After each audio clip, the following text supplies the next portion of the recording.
7:01. Hold on. Depends on if you believe Steve Jobs or Bill Gates. I don't believe either. Yeah, Sure, good. the host That's is a gonna fair point. say-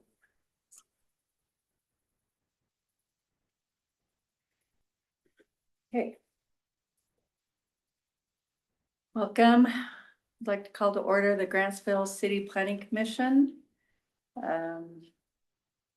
We are holding a regular meeting today. It is 7:02. And it is Tuesday, February 17th, 2026. The meeting's being held at 429 East Main Street in Grantsville, Utah 84029. We have planning commission members present except for Cameron Moulton. We have our new member, Gary Merrill, Commissioner John Montgomery, whose first meeting was last week, and our vice chair, Jason Hill, who made it through the traffic today. And I would ask that everybody rise for the Pledge of Allegiance.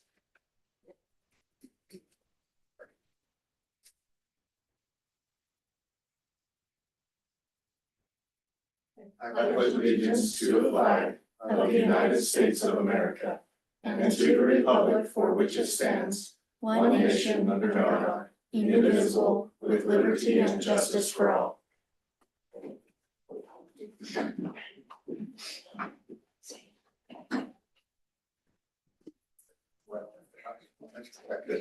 Thank you. So the Planning Commission is using a new meeting format.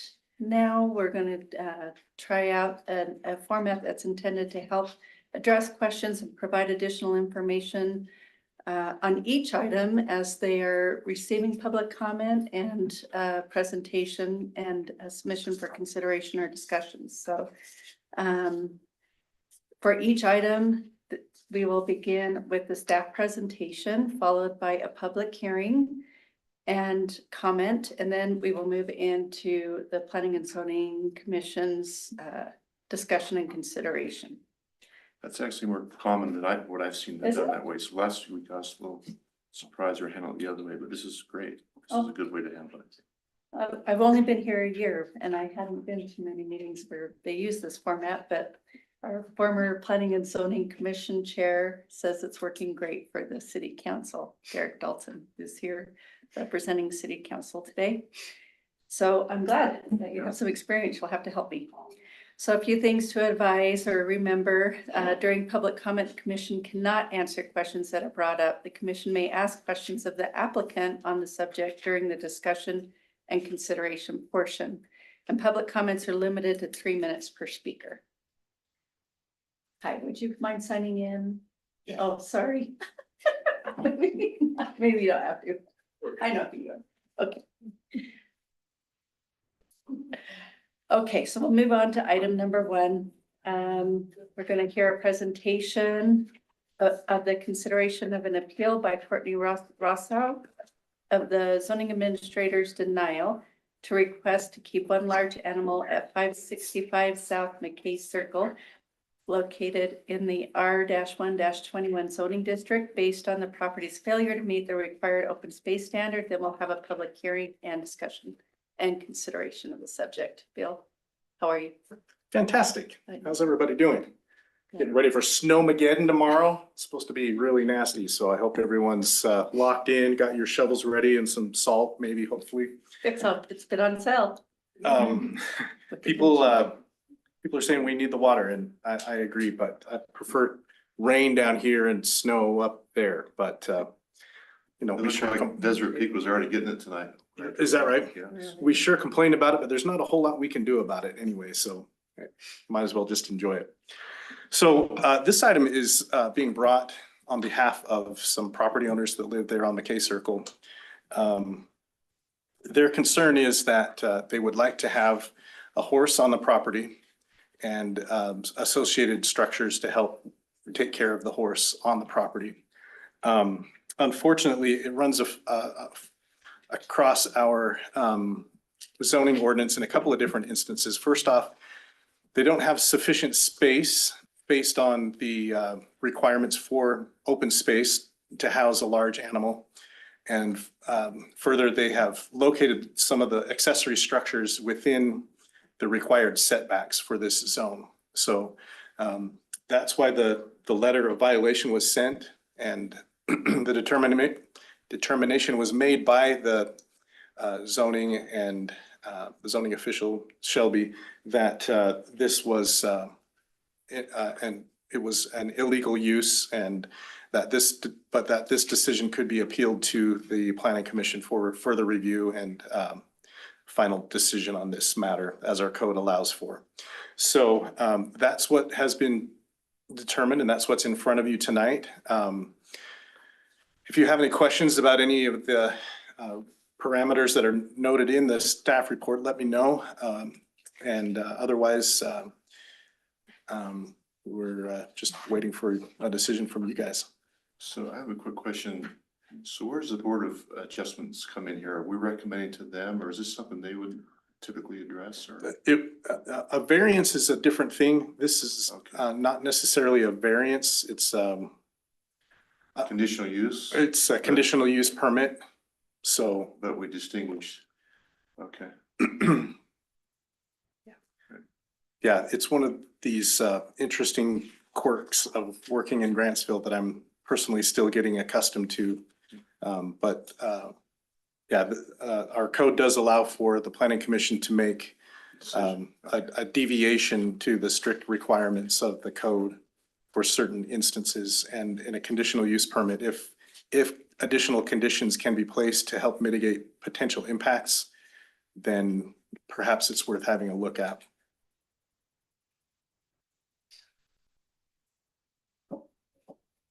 Okay, well, I think we have quite a bit of information here provided by the staff. Appreciate your description of the issue at hand, Bill. I'm not sure if we have enough information, but we invite you to come back up after the public comment when we're discussing it. If that's Absolutely, okay. and I think that the applicants are here as well, so if you have questions for them, now would be a good time to ask them. If you have questions of the applicants themselves, it would be appropriate to ask them before you open the public hearing, and then Okay, if you have additional comments or concerns after any public comment or questions, if any.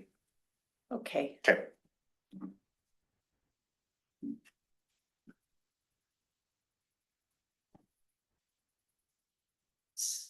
So did I understand that we want to start with discussion, or do we just, Now would be a public hearing, okay.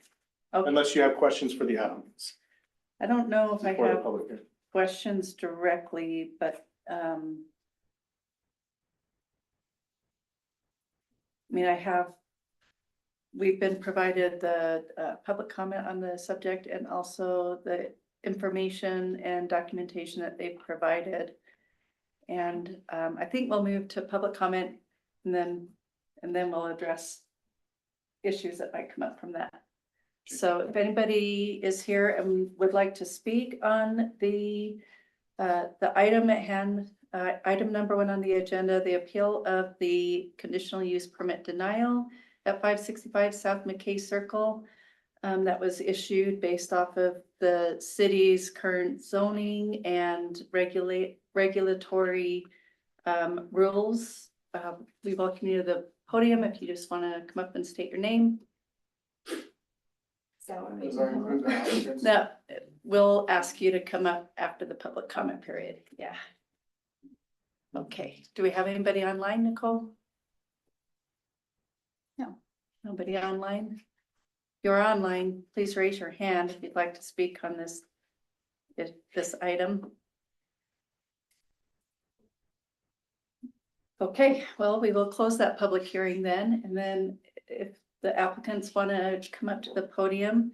I guess I did have a question. I can see that Shelby and Nicole in Bill's office have provided you the city ordinance and regulations that has resulted in the permit denial. Mm-hmm. And do you understand those? Yes. Okay, all right. John, you want to start? You have a question? One question is, some cities will cite these violations. They certainly have the right to do it any time. There's a violation, but some is based upon complaints from neighbors, and so there's no complaint, just kind of let it go until there's some complaints. So have there been complaints from any of your neighbors? From what we were told, there was no complaint, and you can see in the packet that all of our surrounding neighbors signed forms saying that they were fine with the horse, that they were okay. The two that are closest to the house were okay with the horse being there. But as far as we understood, you guys hired a new part-time person that was driving by and saw it. That's what we were told. So were you aware when you bought the home, you should have been? I mean, that's No. not an excuse to ignorance. I mean, it's there and it's clearly there. Yeah. So So you did it, but you just weren't aware, or? what we was- come from Washington State. We just moved here. So like you guys or anybody else in the world that doesn't, we're first-time home buyers. Okay. We relied on an expert, which was our realtor, to find us a house with the conditions that we were requesting. We were requesting to have, a horse, somewhere to park the horse trailer, that sort of stuff. They showed us houses. This one listed as horse property online. They told us it was horse property.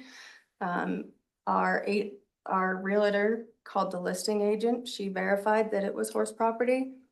We relied on them. We come from somewhere that we would never have a horse in the backyard of a city in town, but Utah's different. We lived in Lehigh for a short period of time when we moved here, and we had a horse in the backyard. We didn't know that relying on the expert was not the right thing to do as a first-time home buyer. What about building the structure in the setback? So So I did a lot of research before I built either of those. Okay. Again, we're first-time home buyers. I didn't even think to call anybody. I looked online, I looked at all the building codes, everything I could find. And I couldn't find anything about setbacks or public use utility easements. Until the building inspector came by and said, at first, one day he came by and said we were fine. He looked at the shed and the shelter. He said we were fine, and then the next day he came back and said, actually, the planning commission asked me to come down here.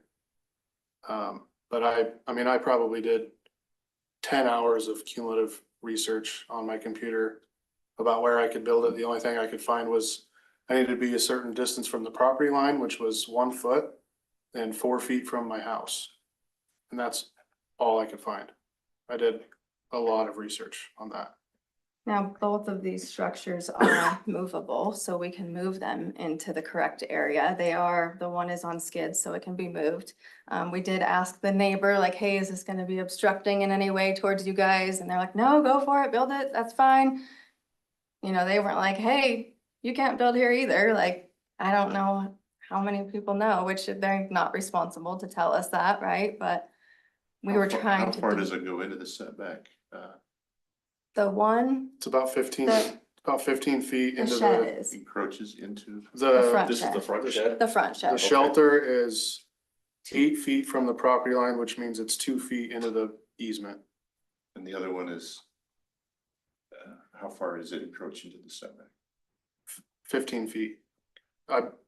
From my understanding, it's looking through the packet, it's a 30-foot setback and it's about 15 feet from the back of the sidewalk. The other thing, with the horse is, we pick up poop every Sunday or Monday, because garbage day is Tuesday, so we pick it all up, it's all cleaned up every week. We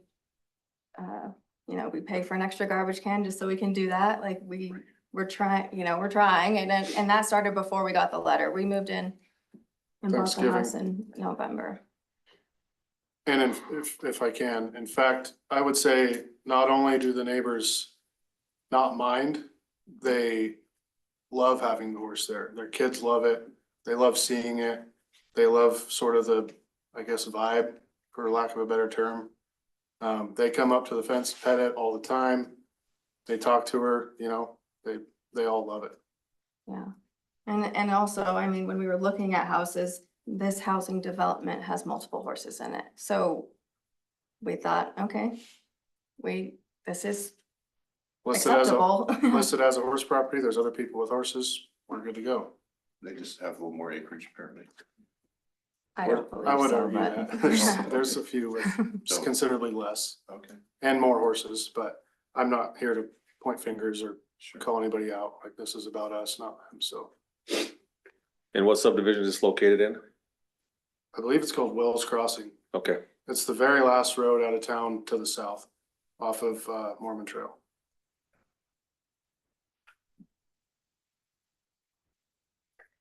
All right, is that all your questions? My questions, I think. Okay. Gary, do you have some questions? no, my first question was, let me just look at the shed, looks like it's on skids, so I mean, that's easily movable, so Yeah. that takes care of that problem if you're willing to do that. Yeah. I'm still a little concerned though with the horse with the property. You said you moved it in November?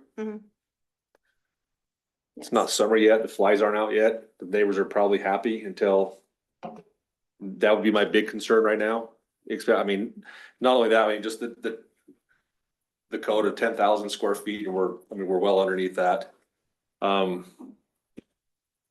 our field is over 10,000 square feet. However, we do not fall in, For all the setbacks from the right, surrounding houses. right. Yeah, yes. the area she's being currently kept right now is over 10,000 square feet, but that area is less than 100 feet from the From each the house. neighbors. But again, we have, they have signed letters and everything like that. So what is the total footage that she's kept in, that your mayor's kept, how big? It's like It's about- 10,800. I think it's on the screen. Can you zoom in there? So I'm confused then, so that other acreage, you own all that acreage? But Yes. it's a separate lot, that's why it can't be, No, it's too close to the other houses. oh. And It's gotta then be within because it's 100 on the feet. corner lot, That's right. but the two that it's the closest to also signed additional paperwork that said they were fine with it. Yeah, they actually signed a different letter than the other neighbors that told them that that those two people were closer than 100 feet, to make sure that they were aware, like, this is the condition we don't meet, is that, we have the space technically, but we're too close to you guys, and they still didn't mind. The packet says that the property contains 6,562 square feet of qualifying open space, That's which is what I- just over half less what they need, half. Just. That's more than. Yes, thank you. It's about 2/3. Yeah.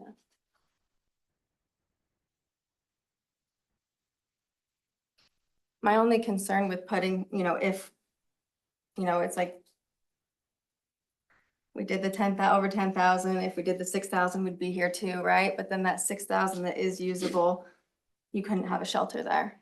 And I think that's important to note, is that we used the 10,000 that we had, which was obviously without, not in code, but we also have a shelter for her. So, sorry, Gary, I'll wait until you're done asking. So your you question. say you have 10,000, but I'm just looking on this, it says you have 6,500 Mhm. usable square feet, Yeah. not, so I mean, you're 3,500 square feet shy of the 10,000 needed for the horse to be within code. So Right. the 6,000 that's here is the part of our property that's more than 100 feet away from the neighbors. That's usable, yeah. So that's the only part of the property that meets the code, but Okay, currently The one she's that- in a space that's more than 10,000, but she's too but close. she's within the the setbacks. rectangle That Yeah. shows is 63. Yeah. There's another picture in here that shows Next one. where she's being kept right now. It's got the yellow rectangle around the. Yeah, it's a big yellow, it's this picture, but it's a big yellow rectangle. So are you saying that in addition to where the big yellow rectangle is on the next slide, that the yellow outline here that's not currently being used for the horse would bring you to 10,000? No, that would No. bring us closer probably to 14,000, I'd say roughly. Yeah, If it's we roughly combine half them. the lot, so the lot is it's still a little more than a half acre, it's about 0.6 of an acre. So half of that, if you assumed half of that was for pasture area, for the keeping of the horse, then it's gonna be about 13,000 square feet. Ballpark. If you go back those radius circles, that's the issues. Yeah. Those homes, if that home was Mhm. 40 feet over to the north, then you'd be fine. Or and the other one was to the west, well, Mhm. you'd Correct. be fine. Yeah, so that's what we're bumping up against as far as the code is concerned. So Bill, part of this code, can you access side yard as So part of this? sorry. So this property is a corner property, so both the side there and considered the front yards, front is correct? considered front yard. And honestly, when Shelby put this together, she's trying to think of the maximum way that she could Make this call work. this open space for the keeping of the horse. But with the radiuses, the way they are from the closest point on the structure, she's drawn in the radius there of 100 feet, and that really just eats up the entire yard, and all you're left with is the side yard for the pasture. And that's just not enough according to the code. So it's some of the subtlety that could be missed, but it is what it is. Yeah. Yeah.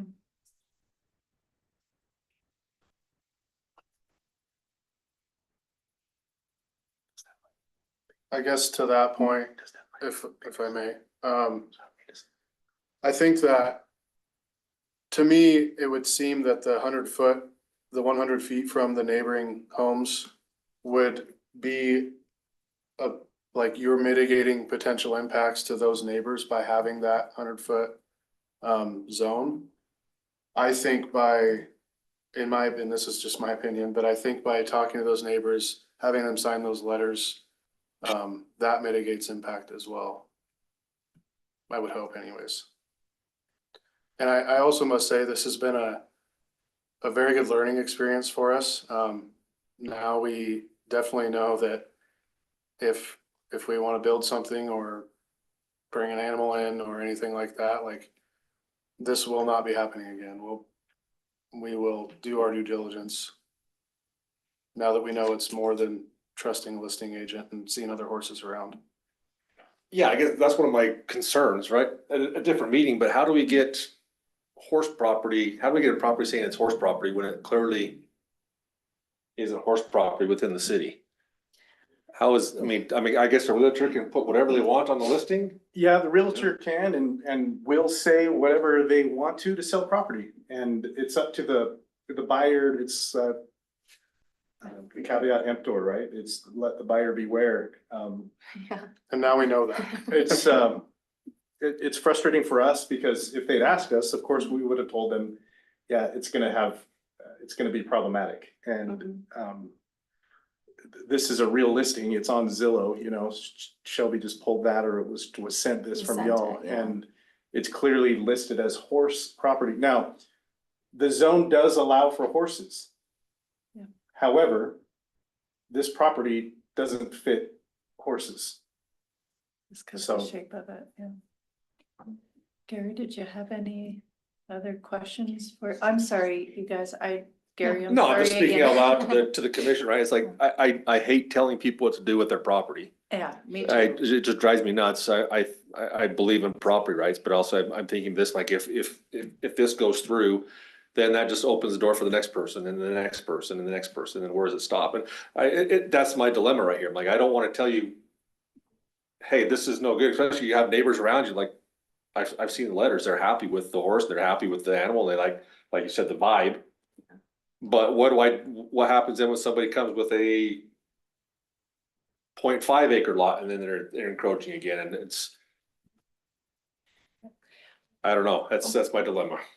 I forgot to have you state your names when you came up to the Oh. podium. I'm so sorry. Would you mind just for the Yeah. record? I'm sorry, Courtney Nicole. Rosso? And Ian Howard. Thank you. I'm sorry. No, it's okay. But I Gary, guess to that, Gary, can I speak to that? Please. Like, I feel like that's the whole point of the conditional use permit. Oh, that's the whole point of the conditional use permit. Like, we got the letter that we were in violation, the next person would do the same, right? And they would have to state their case. Would they have the letters from their neighbors? Maybe not. Would they, like, we have one horse, is there somebody that has 5 that's asking for the same thing? I don't think that our case is the same as everybody else's. I mean, I don't know. I think there's other houses that have structures too close to the encroachment lines. I think there's, I don't know. I think we're here because we got the letter. And we've done our due diligence to make sure that we asked the neighbors, we did what we needed to do.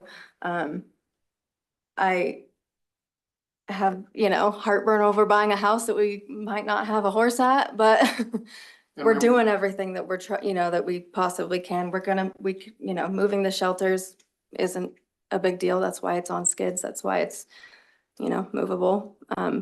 If we would have known, we wouldn't have put them there to start. So. We're trying to do the right thing. And I mean, I think Gary, what you just described is definitely a potential impact. Yeah. Another way that we are planning on mitigating that is we are putting a privacy fence up as well that will hopefully take a lot of attention off of our property, the way it sits, and especially the horse in the backyard. We've been planning that since before we got the letter. That was one of the first things we talked about before we even bought the house. Like, we need a fence. We're gonna put a fence up in the near future. Yeah, very expensive. Mhm.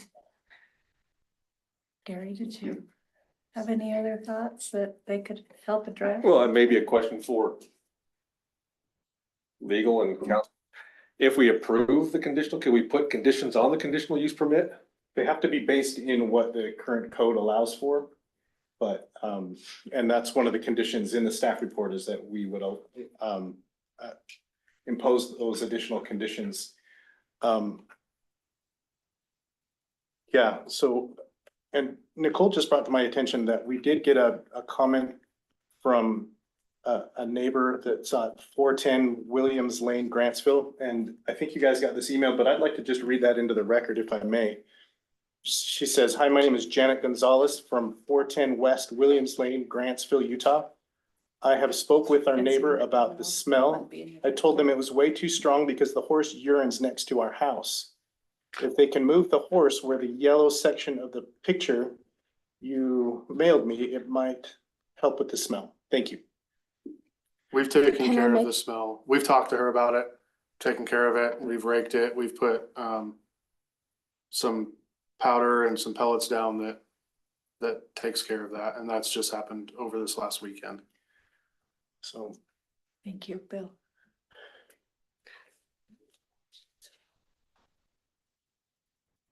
Gary, do you mind if we hear from Jason No, for a absolutely. minute and then we can come back? I don't have so much questions right now, but I'm gonna kind of walk through more of my thought processes on this. I really tried to work through how we can get you what you want, but I do think we have some things that we have to kind of stick to from the city side. The part you walked through where you indicated that you had gotten letters from your neighbors indicating that they were okay with it, I think that was a smart move, and I go through that. I think the process that you guys followed to say, hey, we wanted to do this, you were denied, the whole appeal process and everything that you guys have followed.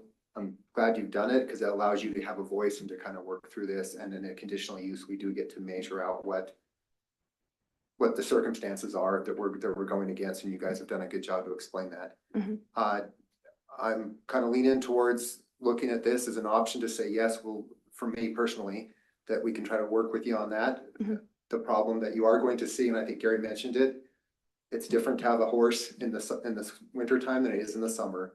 And someone might say, this is great. Having been around animals and done a lot of that before, the summertime can definitely bring a different atmosphere, especially when people are like, I'm killing so many flies, I could, make a Yeah. meal with them. And they can just be different. And so I'm just making sure that's something that might be different when you come up.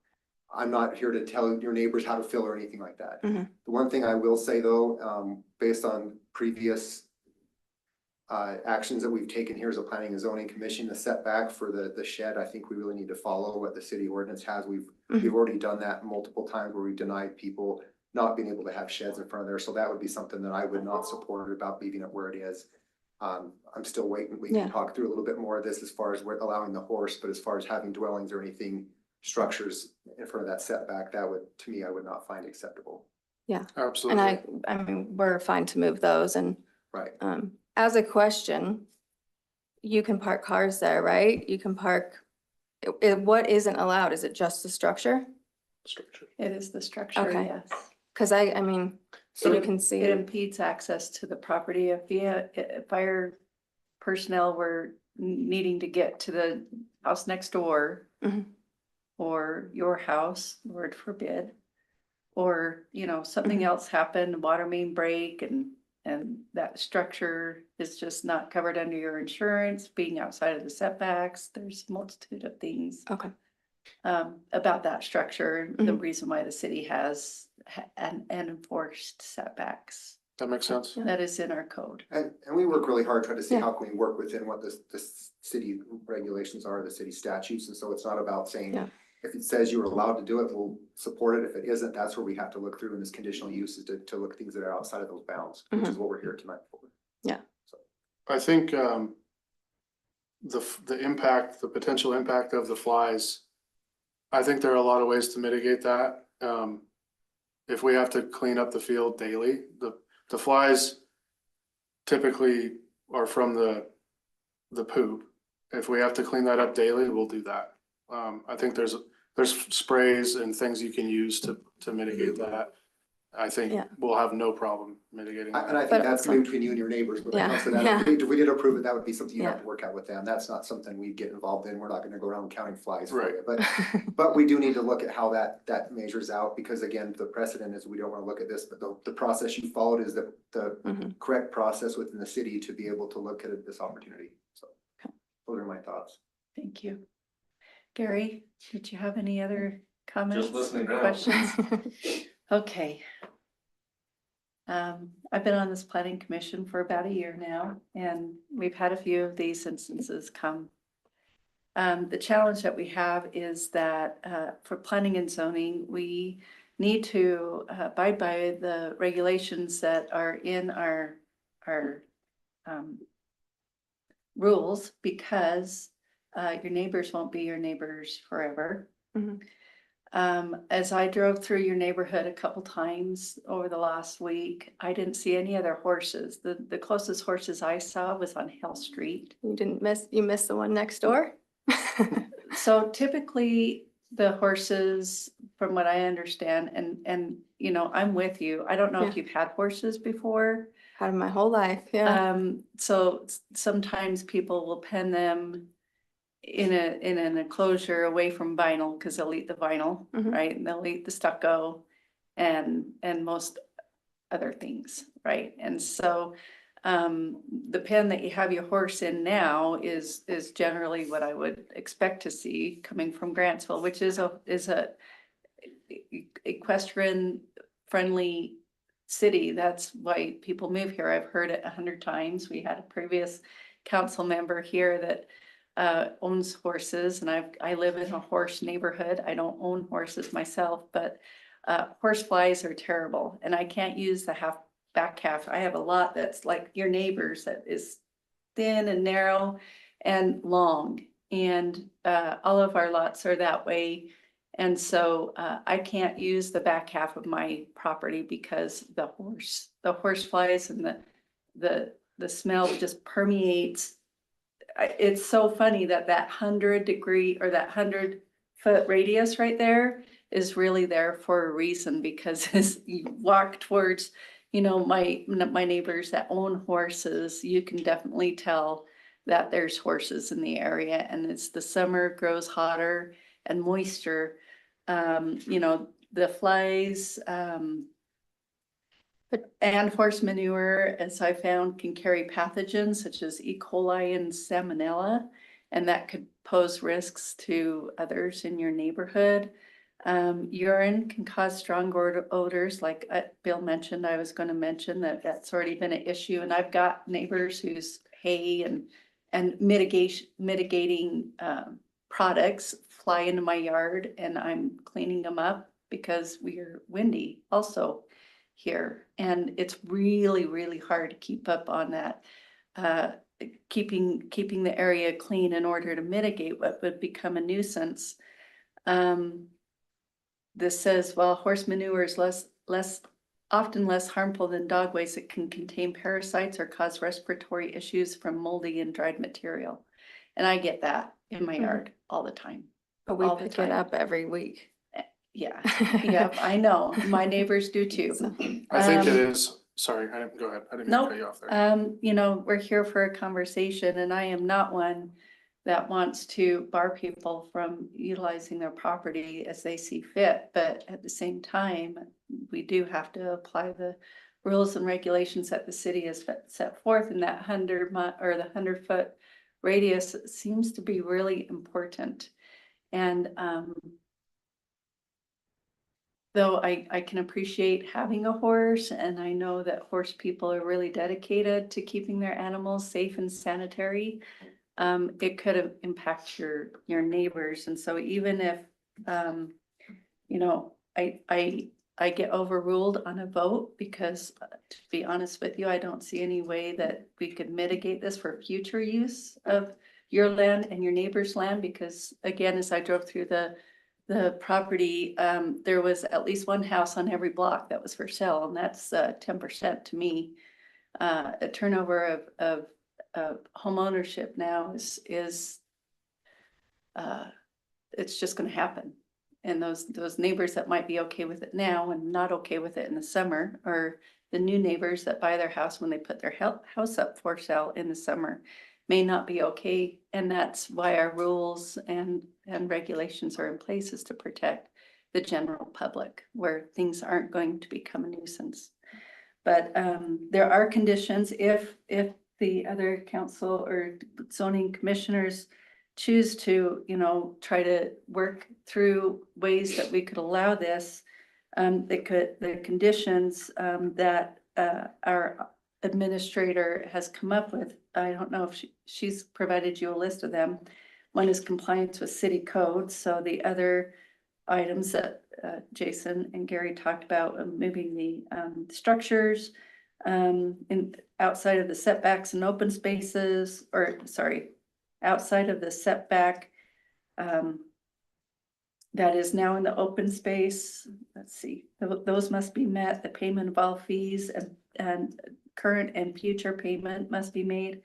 The health and safety standards regarding health, safety, and welfare regulations must be followed. The use of the property must remain within the parameters approved in the application for the conditional use, and the expansion of use requires prior approval. That means if you did get approved today, you'd still only have one horse. Yeah. Administrative review. Now, there are people who have property that will rent it out to horse owners. I know that, you know, my uncle's a longtime resident of Twila City for the last 50, 60 years, and he's always rented property because he's never had enough property to keep horses. But the administrative review would be also the review by this planning and zoning administrator, as well as, you know, our public safety officials' time and effort to investigate and come out if there are nuisance calls. And that's a lot of time. And then non-compliance consequences, failure to comply would result in a revocation of the permit, and then you'd still have to get rid of the horse. And it sounds like an uphill battle, and I know that you guys are here and willing to have that conversation and do your you know, due diligence to keep up things. But we had one homeowner who came and had suffered some health concerns and wasn't able to keep up on his commitment to keep the nuisance away from the neighbors.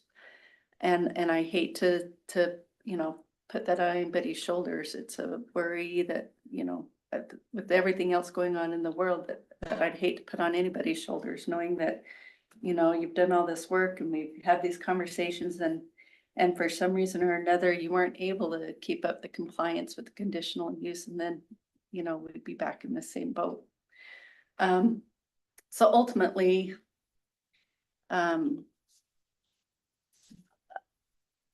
I didn't see, you said that you have a neighbor who has a horse, because I've looked on Google and I've driven through, and is that neighbor immediately next to you, or where's that neighbor? that's correct. Is it south or north or? I don't. In my opinion, that's not important. The important thing is that there are not just one, there's multiple on Williams and some offshoots of Williams before you get to Hale that have horses, and some of them have less space than us and more horses than us. Okay, I can see where you don't want to point those out. We want to be a good neighbor too, right? Like, I Absolutely. don't want to cause issues for other people, but they are there. I've looked on Google Earth. Some of them are not on Google Earth. Some of them might be newer than that, than those pictures, but we walked around on foot. We go on walks. We walked around. They're there. There's more than 4 other people, I would say. Can I throw out a proposal to the group? Absolutely. And I need, Tyson, you can tell me if this is something we can or can't do. I still stick with the setback. I think that needs to be. Yeah. I'm not budging on that for me. As far as going back, if we were to, is it possible to set a conditional use that you've already talked to your neighbors? If we come back and as long as it's on you to keep your neighbors happy, and if they come back and we get complaints to the city that this can be revoked, where we say, yes, you can have this, but if there comes back to where that they're coming back to the city and saying this is not working for us, we look back, that would allow you to engage with them and make sure you're getting that done. But if that can't be mitigated, then we'd have to revoke that piece. Is that an acceptable conditional use, or do we have to go one way or the other? I'm just trying to find a way to make it work for you guys. You're saying you're keeping it clean. Yeah. And I think if your neighbors stayed happy, they could do that, but I'm just trying to find a way to work for both. That's the essence of what could be approved by way of these conditions. However, I think it would be need to be somewhat more narrowly tailored than just keep the neighbors happy. It would have to be connected to some standard that's in our code, like Okay. a smell or a nuisance or something like that. You know, there's many reasons why neighbors become unhappy with one another, and I wouldn't want to tie a conditional use to the happiness of those just right across the fence line. But yeah, I think where you were getting at is the right way to be thinking about, if it's a conditional use, some sort of mitigation of those clearly identifiable What the nuisance would be. nuisances. Yes. Okay. So I have on the same page as Jason. My thought was if that can be done is that, first of all, I'd say, just because you didn't know, you should have known. And that's not a reason in my Yeah. decision to compromise. Yeah. And your willingness to, of course, get those buildings where they are not in violation of the setback, that would be a condition Yeah. for me. But I would say that I'd be open to allowing the use so long as there were not any complaints. Just many cities do that. They know that the use is not legal, not conforming, or it's not conforming, but as long as there's not a complaint, then there's no forced compliance. So it'd be up to you. We wouldn't be telling you what to do with your property, but if it means you keep the horse within the yellow portion or Mhm. whatever it is, or you talk to your neighbors and you let them know there's a problem, you get with us, we'll resolve it so you don't have to call the city. But if there is a complaint filed by a neighbor, that is, I would say, a reasonable complaint, which would be smell or what those kinds of things, flies. And we would determine if the complaint was reasonable. But if a complaint was made to the city, brought before the planning commission, and then we would revoke the conditional use. So it's a burden for you, some uncertainty, but Mhm. it shouldn't be there in the first place. The horse is there, the structures are there, so it should have happened. But if no one's bothered by it, I don't want to be the one to tell you can't do it. I mean, why should we, if we don't have to Mhm. intercede in that way, is how I feel. So I agree with everything that you've said about, the concerns. But if there are not neighbors complaining, then fine. If they are, and it's a valid complaint, then you run risk of revocation. So And I'd support something like.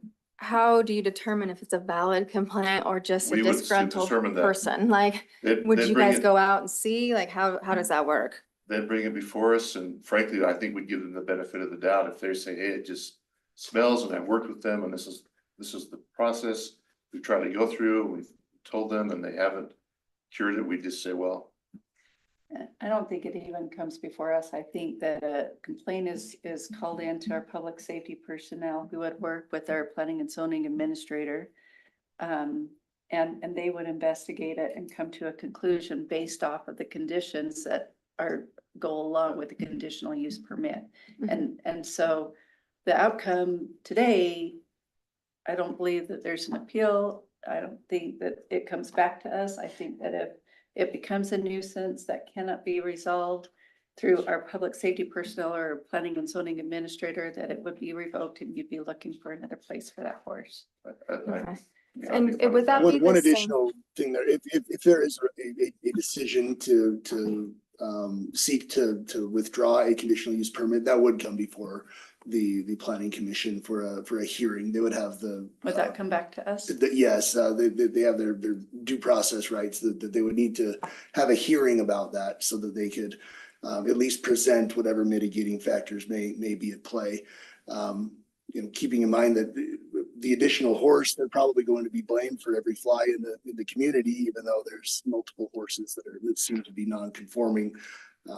But that, with every additional horse that overlaps these circles, there's going to be this concentrated area of flies and smells. It's So the the nuisances. So it came before me, it's a civil matter Mhm. that you would be Thank you. guilty until proven innocent. And so I would, if this homeowner's coming and they've got valid information, I would be very inclined to side with them and say, okay, I wouldn't put some huge burden of proof or whatever on this. So just know that. So it'd be, of course, in your best interest, make your neighbors aware. It sounds like you're responsible property owners. You've already done that. You satisfied the situation that's there, and Yeah, that's the way it is, then great. But if it did come back to us, then that's how I would look at it. If the complaint came out, I'd be very sympathetic with the person who's brought the complaint, unless they just seem totally unreasonable about something. right, And I think you'd be able to work it out with them. I hope, but Yeah. who knows who'll move in. So that's your risk, right. but it's better than being denied tonight, I would suggest. Yeah. And I think with the flies, I mean, there's chickens, there's pigs, there's some cows in there, like. Yeah. It's not gonna be one horse that's gonna, you know what I mean? And they So may I all think have that's- their own conditional use permit. that they No, have to no, I'm adhere not saying to. that, yeah. And I'm not saying they don't, but I'm just saying like the accumulated number of animals, right, will cause flies. I agree. Well, that's the argument you're gonna have to make your neighbors. believe, so Yeah, keep them happy. yeah, So I just want to say that the conditional use permit,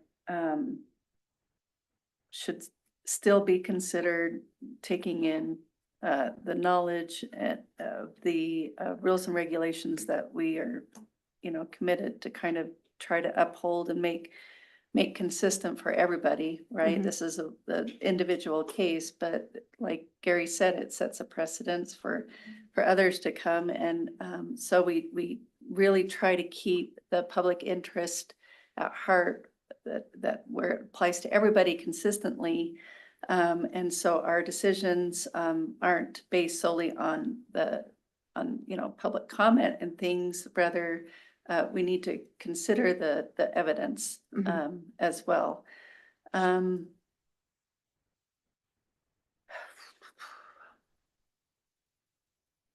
I just would hate to see something, and that's great that you guys were willing and already considering putting up a fence. Maybe that will help mitigate some stuff, and maybe that's an opportunity to ensure that there are enough mitigation factors that you can enjoy your property and enjoy your horse all at the same time, while not creating a nuisance. That will take, administrative time and oversight. That is really what I'm trying to protect, is the time that it takes for our staff to do investigations, and also protect your current and your future neighbors based off of what our regulations are. So do we have any other discussions or comments? No, I think we've covered it all. Okay, I'm willing to entertain a motion. I guess we are willing to entertain a motion. I'll make a motion, and I hope I get this right, but I say we approve the conditional use permit, or let's see, do I have to start with the full thing? Yep.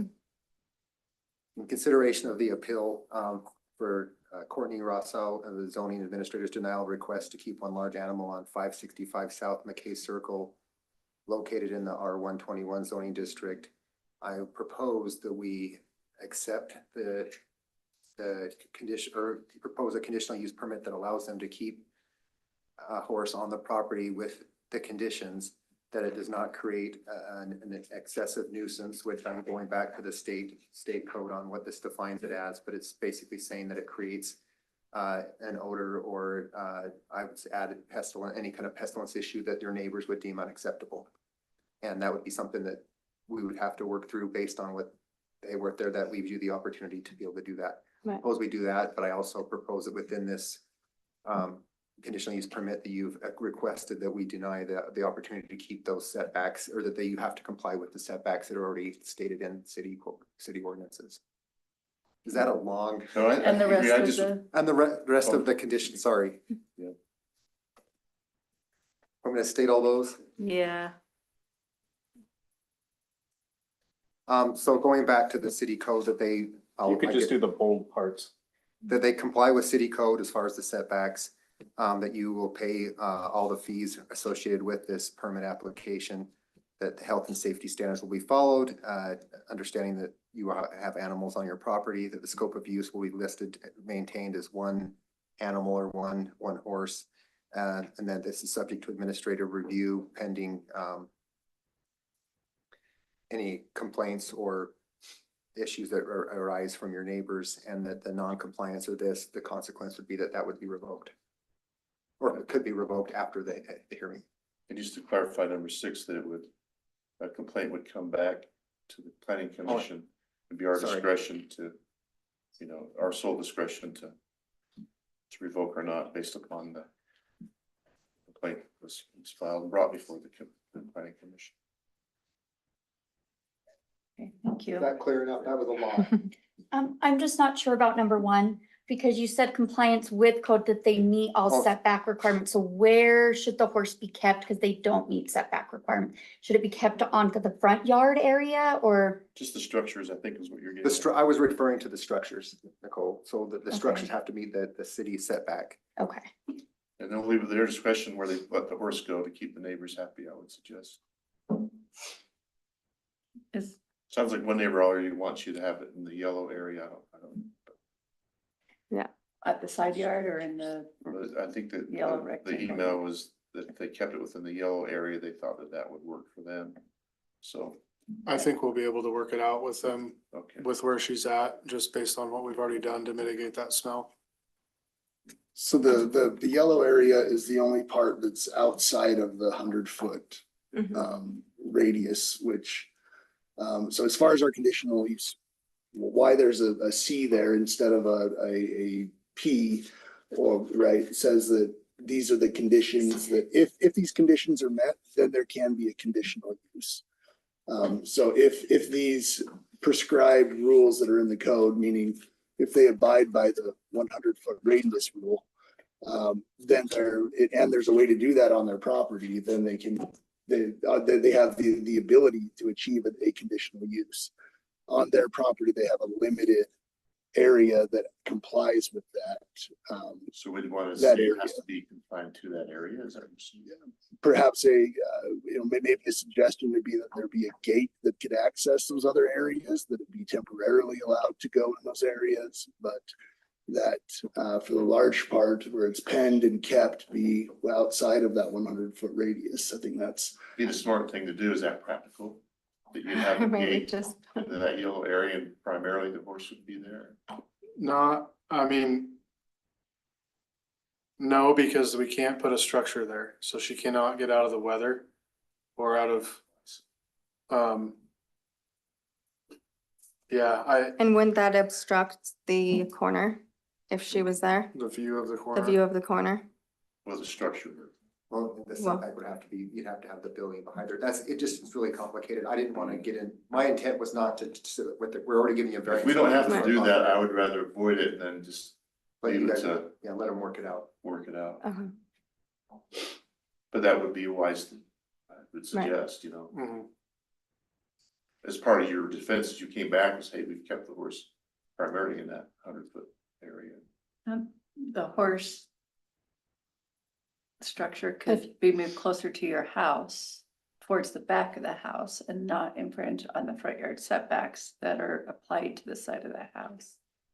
Can you pull up the setbacks? The hard part that we have with this is because there's two fronts, but Yep. Yeah, I'm sorry. That is the only So it's- challenge because the lot is just such an odd shape right there in the corner that it didn't really give them the, So it's saying that the horse can be in this red area, right, up in the corner. Down, Where's that map with the yellow portion on there? with the radius. The radius. I mean, we're not telling you what to do, but yeah, just as we're discussing this, it's a hut. I'm just curious, how close could you get the structure to that yellow portion? We could get the structure there, but then it would be, you can't have a structure there based off of the radius report. How close? Anyway, I'm just suggesting you have The that structure, it's not the close to that structure of the yellow area. radius, it's the animal. Or the, Yeah, The animal is what's the problem. You can- Your corral, where the 10,000 square feet for the animal is within these radiuses, Mhm. that's the issue. The structure that you have that you want to move is not the issue. It's Yeah. with it's that- the footage I thought- that you need. But if we move but if the we move the structure, structure, it's in the 30-foot then setback it's in the setback. 'Cause based it's- off of those It's 46 parameters. 46 feet. If you go down to inches the- over there. And correct me if I'm wrong, I think the bigger issue is the accessory building up on the front part of the lot. well, I think they're both out They're of both out of Yeah, compliance, they compliance. both so, both need being in compliance. Yeah, But if you so could keep it in compliance and keep it close to the yellow, that would be the smartest thing to do. I would think. they can put the structure on, yep, in the red circle there in the backyard, Mhm. behind the house. for the. They can't put the it shed. 30 feet from the road, and they can't put it 30 feet from the road, so that's what's For the wrong horse, with yeah. the shed that's in the front yard. Not one other house had a structure in their front yard in that neighborhood or my drive home. So that needs to be, the shed in the front needs to be moved back. Yes. Past. Next to the garage, right? House, right? Mhm, Yep, And then the other structure that's in the back corner currently It's- needs to be just moved forward 2 feet to bring it off of that, right. But if, drainage easement Yeah. that the city has on your property.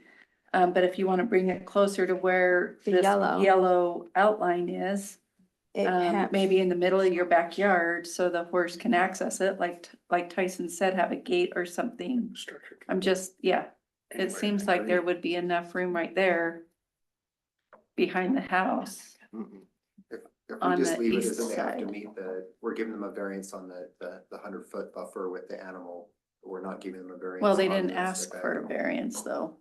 So we're just allowing the conditional use permit. what's the difference between a variance and a conditional use permit? Different criteria. It's a question you probably don't want to ask. Oh, Sorry, I maybe. used the Disregard. wrong word. Variance is a specific legal term of art, so we shouldn't use the word variance. Yeah. A I variance is misspoke. not being sought by these folks Sorry. tonight. You That have to would, meet that would be a certain, board of certain adjustment criteria, question. prove certain hardship or whatever. Yeah, And this is just, we're letting you do it, but Developers. I just don't want to confuse the issue, Yeah. that's all. I think we covered it. So if I may, could we get a restatement of the motion? There was a lot of discussion that took place after the motion. and so, Absolutely. If we could please have that again for the record. I think it is the same motion. Nothing has been added to. Then perhaps if we could Yeah. restate it and clarify or, Okay. it got a little muddled, I think.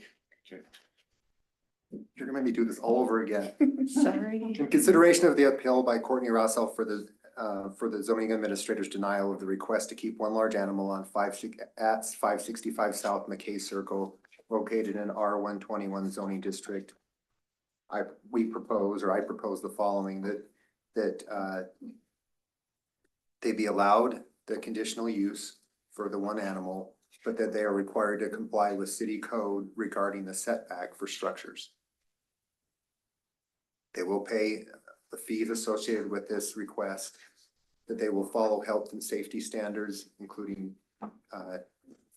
that they do not create a nuisance, that if there is a nuisance created, that will be, I'll come back to, I guess, the non-compliance, but if there's a nuisance created, that would have to be addressed.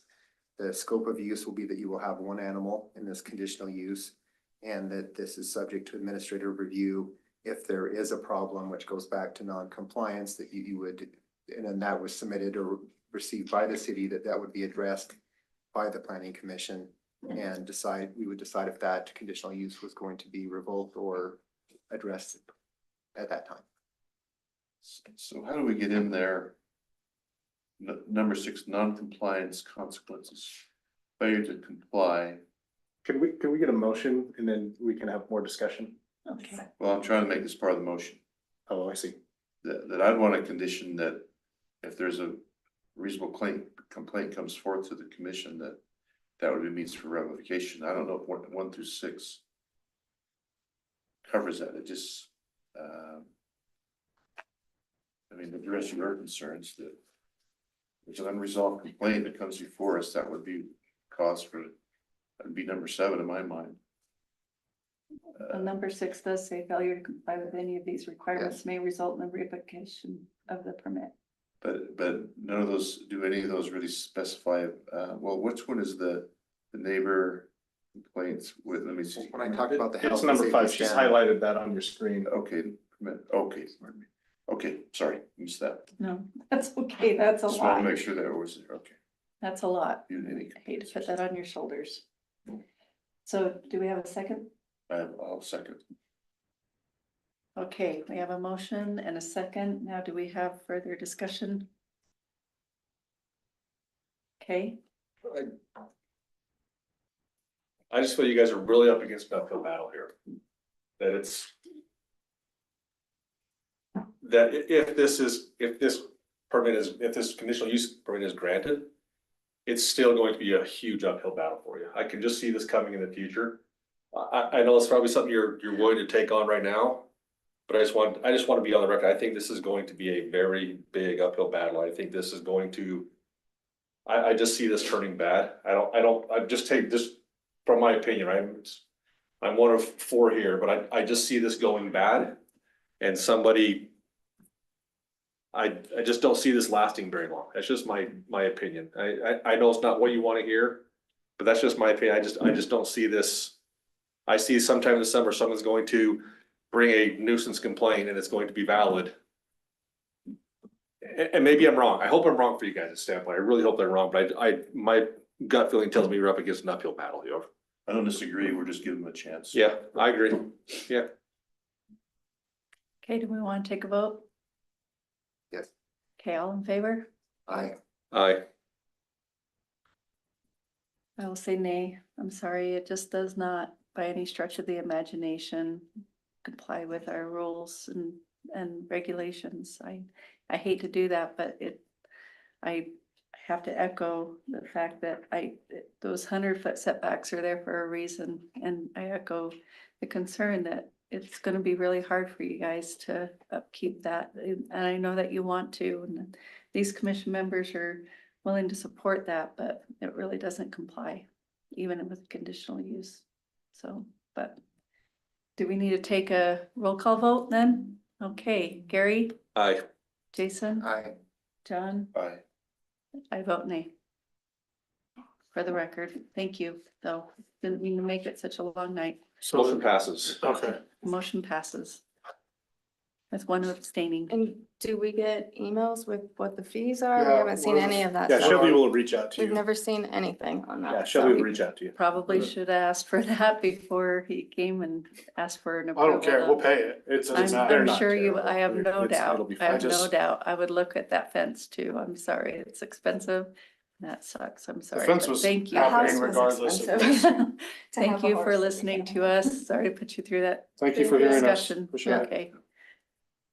All right, we'll close that item. Thank you, guys. We'll move on to item number 2.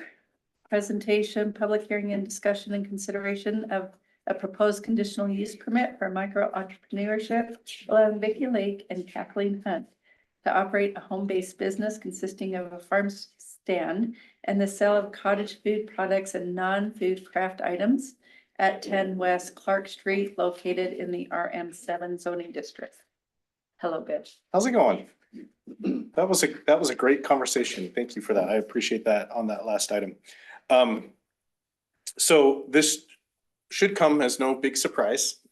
We did the whole micro entrepreneurship use in the table. And now the applicants are here for review of their conditional use permit request.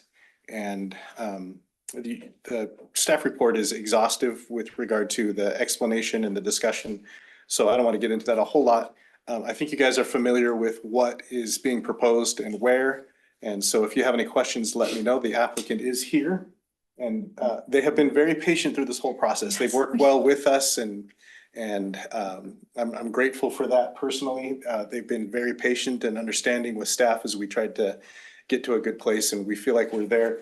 I would just point out that there are some conditions that are listed in the staff report that help to address some of the potential concerns that could be on the property, and would invite you to look at those very carefully.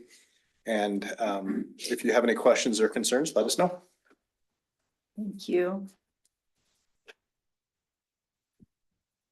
Okay, we have an opportunity to take public comment on this item. So if anybody is here and would like to speak, except for the applicants, about the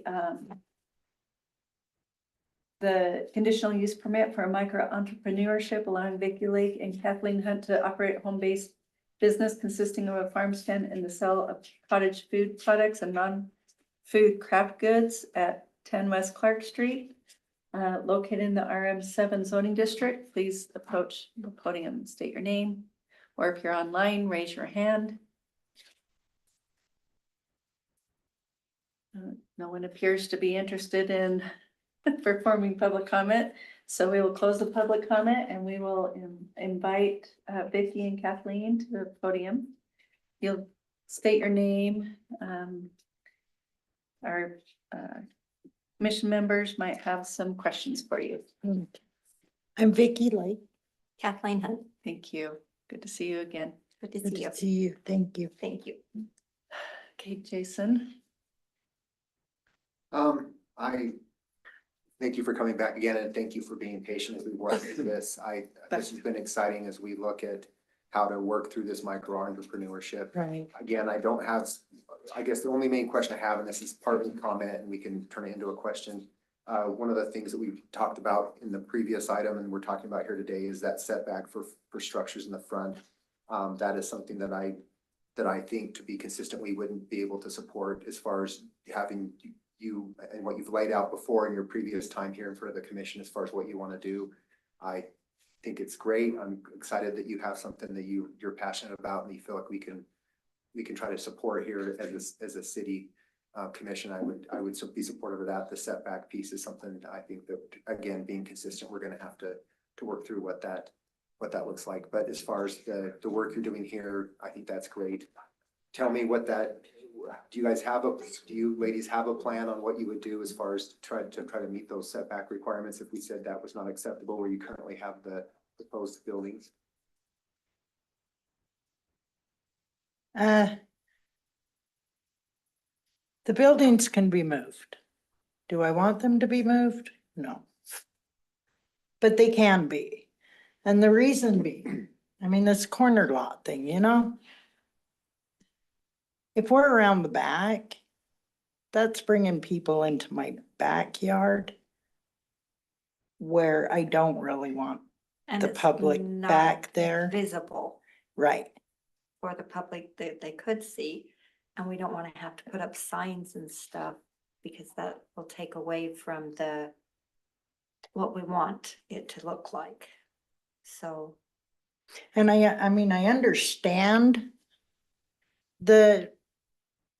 no buildings on the front yard and the side yard, where it's a corner lot like that. I do understand that. But it is far enough off the road. It's not a fire hazard. Yeah, we've talked to the fire. It's- And there's plenty of room to get around. It doesn't obstruct a driveway. We can turn it so it's kind of in between like there's two trees and be between the driveway because the driveway is huge. The front yard it's a huge lot. So I'm guessing we could turn it and stuff and maybe kind of put it like in towards Right. the driveway. So it shows more of the house, so it's more on the side of the house, but then it kind of goes into the driveway. And then would have a little bit of room to move the driveway over a little bit. But it would still be in the front. And our, what we're envisioning is these little buildings with planter boxes and flowers and benches. Fruits, vegetables. Vegetables around these buildings. We don't want to put anything that you have to walk through or like any pergolas or anything like that. We don't want. We want to leave it open other than the buildings. And the And little then we'll- walking paths to Like each one. walking paths to each building. But we mainly want to showcase flowers and plants and stuff that we will be selling in the farm stand And the other and buildings. the other buildings. Would the farm stand alone just not be sufficient? That's what's the modest, I'm not sure what that means, but I mean, could you operate? Use that shed truly as an inventory area and just have this modest farm stand? I mean, is that not feasible at all or? Not for what we want to do with the little cottage kitchen and the baked goods and the home canned foods in the other buildings. And the quilts. The little farm stand we have is quite small and number one, if it's just a farm stand, it should just only be produce and eggs, which that's not feasible. I mean, Is that what it would be restricted to? Just. Could the farm stand have? I don't know what this farm stand would look like. I guess could it be? Could that be the compromise? And could you still operate? I don't believe we'd have enough room with just the one building. Can I ask what it is with having the buildings? What the main concern is with having those in front? Tyson, I don't know if you want to revisit this or you want me to just read what's on the staff report. For the front yard accessory structures, Zoom in a little more. because There you go. I think Bring that over to- as we discussed before, last time you were here, the two 12 by 12 sheds that are located in the front yard indicates that the accessory structures as they were presented is prohibited accessory structures in front yards under our city code. So they don't comply with the zoning placement requirements. And I think, Tyson, if you recall, Jason, you were here too when these ladies were here last time. Did we talk about maybe having movable buildings that you could bring out while your hours of operation are open and then move them back towards your house? Out of the front yard setback? Did we talk about that? Unless it was like a tent-like structure. We did talk about, and that's where I'm kind of coming from, I guess, was the concern we had about specifically the shed that was in front of the house was something that I didn't feel like met the intent of what we're trying to show for the city ordinance for that. The side yard gets complicated because you have basically two front yards. Mhm. And that makes it a little bit more of a challenge, but as far as the one in front of the house, I think we talked about how that would have to be worked through and that at the time, I'm still not okay with having it there and it's nothing against what you're trying to do. It sounds amazing. I think it's just trying to be consistent with how we interpret the city code. And how we apply the city How we apply code. it. Tyson, you're welcome to jump in anytime here. Well, You're putting them on the spot. I know. So I'm afraid I'm not certain what exactly is being asked here. It mentioned it in how it's interpreted. That's what was kind of throwing me. Where did it say? Says 4.8 states that any space set aside for a yard or open space may not be utilized for the construction of a building. 4.9 states that yards are to be unobstructed except for permitted accessory buildings in the rear yard. This suggests that accessory buildings are only permitted in your rear yards, excuse me. Thank you, Cole. Where's it, it's mentioned? It just seemed like there was some wiggle room or something, but it was saying how the, where does it say, where it was said it was interpreted? Let me just see. So there is one accessory building that's allowed in the front yard. Which is their farm stand. Yes, Yeah. Is there a limit, is there a specifics on size of that or? there are, yeah, that's, I believe it's 10 by 10, is that what the Yes. code says? And you're saying that doesn't work for you? Well, so that's their farm stand, which is in the green. And then the other two buildings that we're talking about is red on this printout right here. So the farm stand you talked about, sorry, you weren't here. This is before you and Gary got here, but it's these two buildings that they have there now that they have asked them to consider moving or doing something different with. Well, while the planning and zoning office worked out our new entrepreneurship regulation that's now in our code, so this isn't the first time we've had a discussion about these buildings. And if you look at this picture, Mhm. this farm stand over here, the second building is, right now, it's far enough that you can see the house in between the two buildings. It's It's not not even in front of. the directly house. in front of the house, and we can move it a little bit farther so that you can see, because the yard is big enough. It's not like you can't walk through, or it's technically, if we was to divide it, I'm not sure how big it could be. There could be 3 homes, I think, enough room for at least 2 homes on that property. Yeah, it's not the size of the property that Yeah, is up for I'm just discussion. saying, It's it's just the- not blocking the home, the view of the home.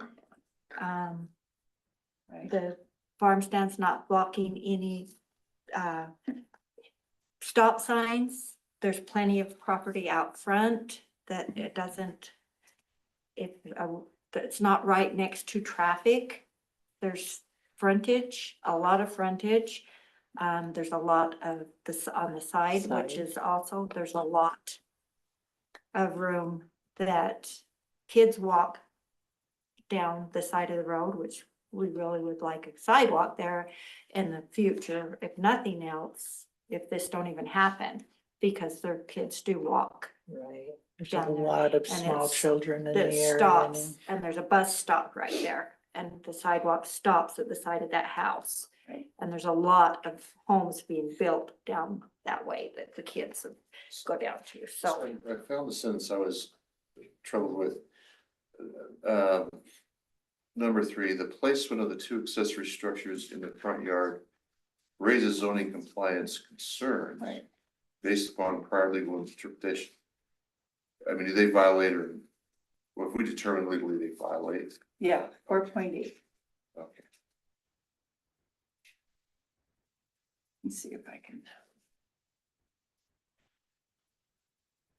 Well, I trust you. If we found that it does, then that's. Well, we just have it, yep, this one. So we had 4.9 and 4.8, so 4.8, no required yard or other open space around existing buildings or which is hereafter provided around any building for the purpose of complying with the provisions of this code shall be considered as providing a yard or open space for any other building, nor shall any yard or other required open space on an adjoining lot be considered as providing a yard or open space on a lot wherein a building is to be erected or established. And then 4.9 is the yards to be unobstructed. And we've talked about this one with the aesthetics of the city that we were trying to maintain and had in mind when the zoning office had tried to create the entrepreneurship rule. Every part of a required yard shall be open to the sky, unobstructed, except for permitted accessory buildings in the rear yard. Their ordinary architectural projection of skylights, sills, belt courses, cornices, chimney spleens, other ornamental features which project to a yard not more than 2.5 feet. And open or lattice enclosed fire escapes, fireproof outside stairways and balconies opening up. Up on fire towers projecting into a yard not more than 5 feet.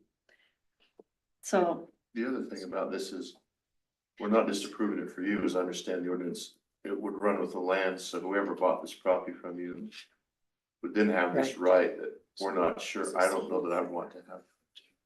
You know, Right. perpetually. It's understandable, it really is. Could that not go in the conditional use, that if the house sold to someone else? well, I think when we discussed this last time, we talked about asking if there was a way that you can make those structures movable, so when you were not open for business, that they could be moved. And the other option that maybe could be a possibility is extending a porch-like structure attached to your house off the front of it that could house what you wanted. And maybe could provide an area that would walk through to your front door. That would, and that would be permitted because that would be part of your house. The problem with the code is that these are structures in your front yard where they're not permitted. It doesn't matter how big your So- yard is. If I was to take the two sheds that are in question and set them right next to my house and throw a piece of plywood from the building to the house, You'd have to get, probably work with the city to get a building permit to attach it to your house. but that would be okay? Yeah, I mean, it would look like crap, but I mean, well, it would be an That probably attachment wouldn't to be your the right way to structure. do it, but there is a way to do it that could There's- look very nice. And Yeah, I think might cost more money, but it could happen. we're trying to work within the city ordinances to help you Right. where you want to be. I just, this is hard, and I think you're hitting where I'm going is this, it sets a precedence when we're trying to look through this. It's not just your property, but it's someone else coming in and saying, I want to do this and I want to put a building in front of my house. And I just don't think it's something we want to walk down right now, but.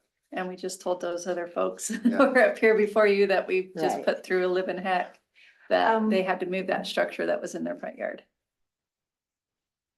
But if we moved the second building to the side of the house, so they would all three be on the side? Yeah, That that would be would work. fine. That's not your front yard, according to city But then standards. they'd be meant for just storage, not for access of the public to come Right. in. So it'd be the farm stand, I guess some part of your home that could be used that way, but it would be part of your home that I think. can we function. move the farm stand and put one of the bigger buildings where the farm stand sits? It's a 10 by 10, I think, requirement, is that? That's we- all that could be there is a 10 by 10. Yeah, I think we just, I think you're right. I- 10 by 10 movable. It's gotta be non-permanent. okay, so no footings or anything, but So no footings, no power, I mean, no like. Yeah. Underground power to it or anything.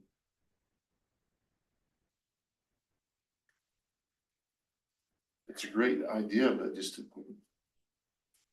location isn't the, So they would have to be completely moved into the backyard. but Or they'd the only be side. used for storage, though, not for public access to come in. So is there any way we can make this happen? I mean, it's a big yard and yeah, I think that the code is clear about what the front yard and the limits on the structures are. So I'm sure that, you know, our planning and zoning office would be open to looking at other options if you want to work directly with them and then come back. Can't we Um, change the planning, the zoning? Why So could, why we does that did have to stay the change same? Zoning just to allow the entrepreneurship zone specifically. I mean, we created a whole can you new tell me what chapter. it's zoned for right now? I was So under it's the- not the zone specifically, it's the definition of a front yard and having buildings in your front yard. That is what's in the code Okay, and I that was is under what the is throwing. impression that that zone, we was zoned there, that multiple homes could be put on that. And it's been that way for a long time. Okay, Four. but again, I'm But then- sorry, I'm not sure if I'm. Yeah, but I guess what Sarah's saying, the misstating zoning for the this. house is irrelevant for what we're talking about. We're talking about a micro entrepreneurship. Mhm. which has now been established in this zone. Overlaid. So Which is it your zone. overlays this zone and it doesn't supersede, it just overlays. So regardless if you could put 1, 2, or 3 houses on the property, that's not the issue at hand. It's the micro entrepreneurship. But it's not aligning with the code. So there's the zone, we rebuilt a whole section of code for you to try to work what you want into what's allowed in the zone, like Gary was saying, but the code for a front yard states that no permanent buildings will be in the front yard, so they're two separate things. So zoning, we've tried to fix for you. Mhm. Okay, the code applies to everybody, all consistently, everybody's front yard. We just, like I said, sorry. Could I build houses there then, did you No. say? No, No. you'd have to subdivide your property and they'd have to So- be of sufficient size to subdivide in the first So- place, but we just told those folks before that they had to move their shed from their front yard to their backyard to comply with the code on the setbacks. And for I front yard. understand that, Okay. and I see that, but their shed was sitting right, there was no way a fire truck could get past those. There is an ours, yeah, and ours actually has 2 front yards. Is there Right. any way we can make the side not a front yard so it doesn't apply to those codes? Because it's a big corner lot. It is a corner lot, and in our code, those are both considered front yards. So going back to the request, actually, let's just look at what is actually being. It's, go back, where is it? Could you pull that up? I'm having. So the, You're asking for a variance for the municipal No. code we just barely passed, or for what they're coming for is, applying for a conditional use permit under the micro. right, so it's under the micro, entrepreneurship. it's nothing to do with the other, Right, right, so we're but strictly. what we're having problems with is these items that goes all the way to Yeah. 14 or something. Right. That we had, 18 that we had previously discussed with them, and one of those was the fact that there are buildings in the front yard. So if you weren't running a business at all, you'd still be in violation. You should, Yes. and you're not asking for that variance, you're just asking for. I mean, you can't, I guess, totally separate them, but is there any way that part of the existing home could be used for what you're trying to do? No, not at it, no, Not at this point. no, because it's her home, and it's an old home, and it's had a lot to get it upgraded to, like the wiring's been replaced, but it still has a lot to. Yeah. And she, and it's her living space, so the yard's a lot bigger than the house, and the house is not as big as it looks. So forgive me, because I'm just coming into this conversation. So I'm assuming, Vicky, correct? You're Yes. the operator? Yeah. Kathleen, you're the employee here? Or you're She's both the operators? The operators, we're both operators. But so also that's, I She's thought you could have basically- one operator, one employee And as we part of the can make micro it that Two way. entrepreneur. employees, I think is what it says, two. Am I correct though, Bill? One operator? It's kind of open. It's a family-run operation, so we could wink and nod at a little bit on that.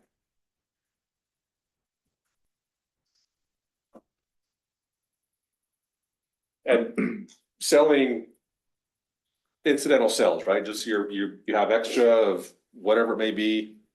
No, the farm Advertising? stand sells, produce, the jellies, the jams. It's like a co-op. That- The and then- local gardens, the local artists bring their stuff, put it in the sheds. Miniature farmers market. Yes, Yes. exactly. Yes, exactly. I mean, don't get us wrong. We try to support what you're doing. We love it. We want that opportunity to be in the city. It's just these structures, as Jason said, we've talked about it before, and you hadn't, you had a little bit of time to come up with other options for us to consider, knowing that that was one of our sticking points. And we hadn't seen a suggestion on how to come to a consensus on what to do with those buildings, even though we did talk about it last time you were here. The one thing I think and I do remember talking a little bit about the nuance of having two side yards and I think, or two front yards because of the way this property is situated. In my mind, I would go a little bit softer on the side yard that's considered front.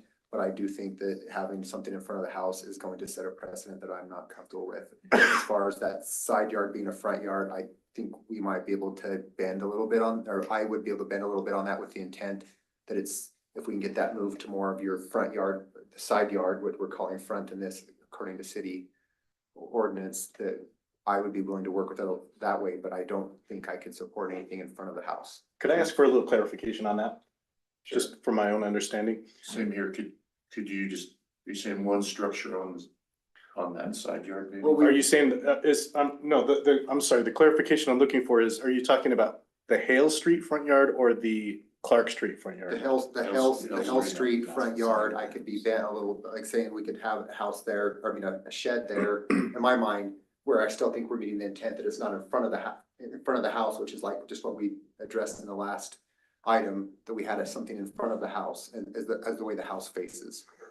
Or could you have two, because you have two front yards technically, could you have two, where we're calling 10 by 10 stands? One And on the side yard and one on the front yard. And the fruit stand that they've already is already approved in the front corner, and that was a 10 by 10, and that was not a permanent structure, or not considered a permanent structure. So that I don't think is in question. I think it's the sheds, if I understand right. Yeah, why are any of them considered permanent? Wait, The way we were just been talking through this, we can't have any permanent structures there. What And there was makes nothing- it there was no permanent? You structures said that you weren't couldn't allowed. move, you said you couldn't move. So we can. We can move 'em. Just on skids, I mean, it's, and they can be moved within an hour. What makes it permanent? Because when we put the farm stand there, we got a letter stating suggested we anchor it down. Is that permanent?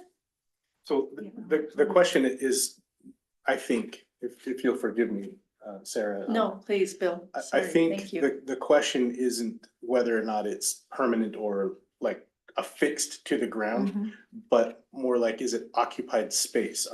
Is it a place for people to go in? A farm stand, you kind of walk around and pick the squash or cucumbers or whatever you'd like. But these other structures are meant for you to go inside of them and then you close them off and it's a permanent kind of display Okay. rather than a seasonal or a temporary kind of use. These are, the differences in my mind is in whether or not the space can be occupied. And it says in the code that, it's storage only, it's very specific to that, so you could have it there, but it would be storage only. But I'm suggesting, I think with Jason, you could have two stands, maybe we'll stand on each Side of the Right, house. side of the house, something behind the front yard, north hill, corner front of the yard, house. have to stand on each of those. I think I could support that. Is that what you're thinking? Move something so it's south of the north corner, that on the Hale Street side of the house? Yeah, so you could have a stand, a 10 by 10 stand on each yard, front yard, if you will. But any of those other structures, they are just storage, they just have to be storage. You could use that storage, come in. Just take your stuff out. This kind of brings stuff out, you know. They don't need to walk in. if you're gonna speak, we'd probably want you to come up to the microphone. I don't know. This is Arnie, my husband, and he. Yeah, that's cool. I'm Hello just, there, Arnie. we want you on the record. It's, Okay, yeah, for the minutes. I'm Yes. Arnie Hunt, Kathleen's you, Bill. husband. Would you state your name? What I'm saying Please. is, what if they do it where they're putting stuff in there, so basically they can lock it up at night or whatever, but display it at. Out on the they could put it outside outside. of the It doesn't need buildings. to- it Doesn't need to be in there. The buildings aren't Personally, I very don't see what big, difference so it makes if they're walking in there to see it or walking up to the door to see it. Well, it's a 10 by 10 structure is what they're really allowing. And I think I'm open to doing 2 of those. That gives you enough retail space, you know, to accomplish what you want. I think that could work, but to have these larger structures and where they're located, I think. it's just- Okay, when you say by the side of the house, do you mean one on each side? Each front yard. It looks like you've got a Hell front yard and a Yes, Clark front. so we could leave the front one where it is and then put the other two like where they are on On there, this. on that, But another Like 10 that, by could 10, we set it up like that? he's saying 2 period, I think. and two buildings. And then the farm stand in addition to that, right? I was saying the farm stand on the front yard, on the Okay. Hell front yard, Clark, 2 buildings, 10 by 10. Okay, just- that's kind of what we So- have so- now, other Other than than the the ones third in the- one. So if we- I think what we've drawn here, I think is the intent of what I was trying to say is like, look, we're at, we've got the farm stand, which you have in that front corner. I get that, I really consider that more of a real temporary structure. If we were to move the sheds to where they were on, even though this is saying front yard, but to the to side, the side, I could personally get behind that piece, because I think it's still meeting the intent that we don't have things in front of the house. okay, As the house faces the street, because you're okay, not facing Hell Street, and that's where my mind is.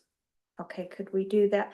Because I know it got brought up last time, and we would be willing to do this, but Hell Street has a stop sign on it. And there is frontage on Hillside, street side. And if we have 2 on the side, it might have people parking there.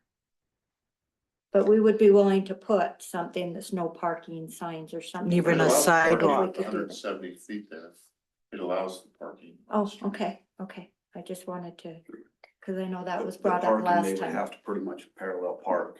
There's not enough room there to There's, pull in, is there? yeah, there's quite a bit of Yeah, room. there is. There is. You Not could as park- much as you in could front, park- but You could inside. park facing the fence and have enough Yes. room.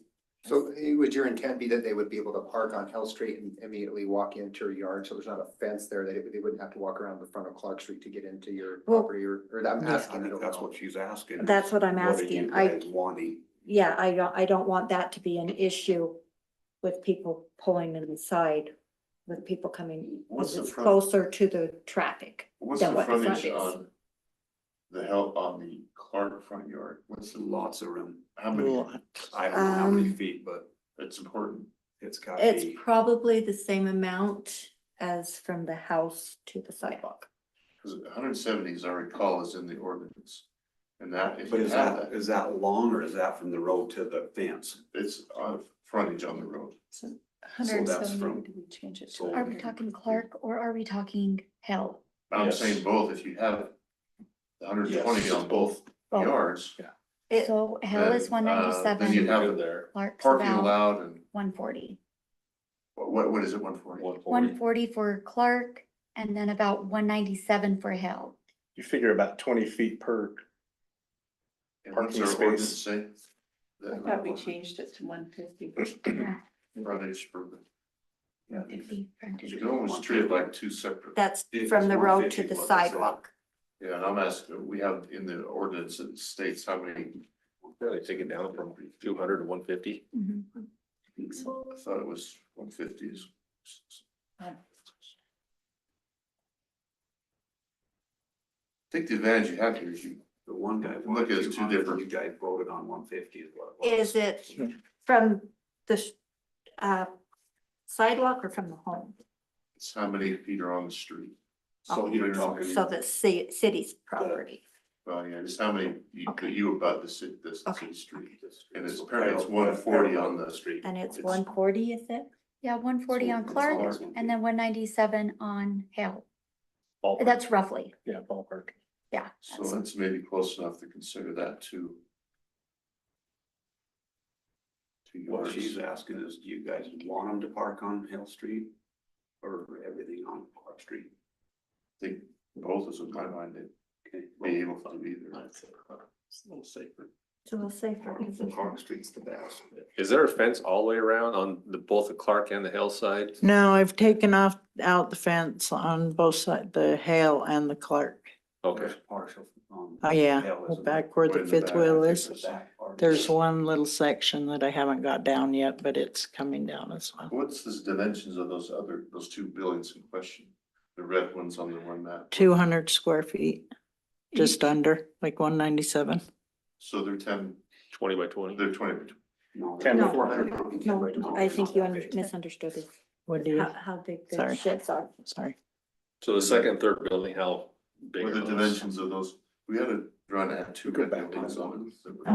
it. Yeah, what are the dimensions of these? Can we pull that up? She's pulling it up. Yeah. This one. But I think it's not 200. They're like, what, pretty close.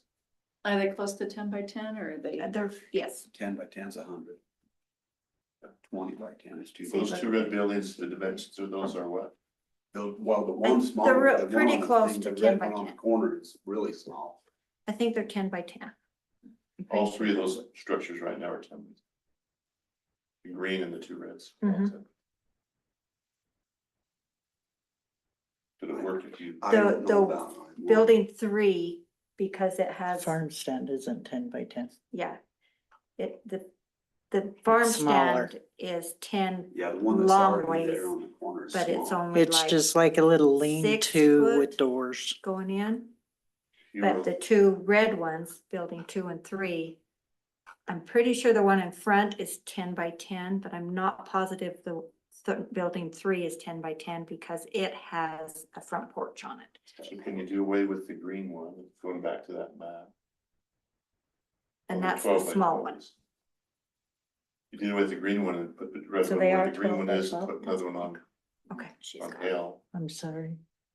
What was he saying? So go back to that map with the two. This says that the two sheds in your front yard are 12 by 12. 12 by 12. So that map, if you took, you did away with the farm stand, the green. Okay. And if those two red ones were 10 by 10, you put one red one where the green box is now and the other one could be where it is, I suppose, it's frontage on. And it would have to be 10 by 10 if they're, Except you'd want if to I'm make wrong and they might What? be 12 by 12. But I- 10 by 10 is the ordinance, isn't it? Good structure. And you, I think yours ended up being Yeah, 10 by 12 10. because of the porch. Huh? That's the what. more the we see, porch we're on. trying to bring it back. I haven't Well, I guess it's the side yard, so maybe you don't Right. care on. Yeah.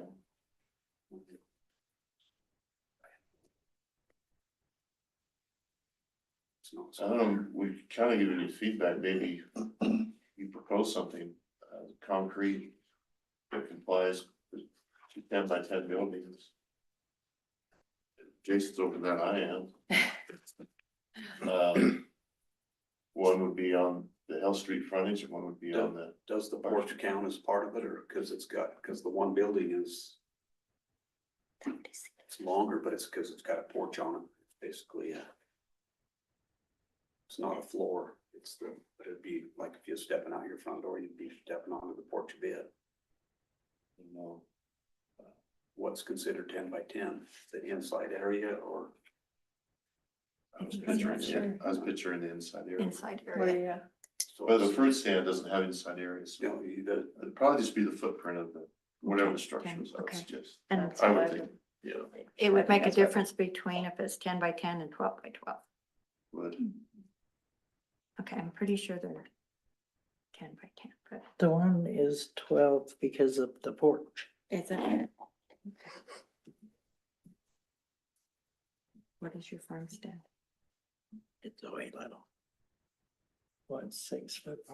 I was, think it's I 10 was by thinking yours was 6. like 6 by 10, but Yeah. Does it without technically making my- comply if it's, those are not two parcels, or are they two parcels? When- It's just one.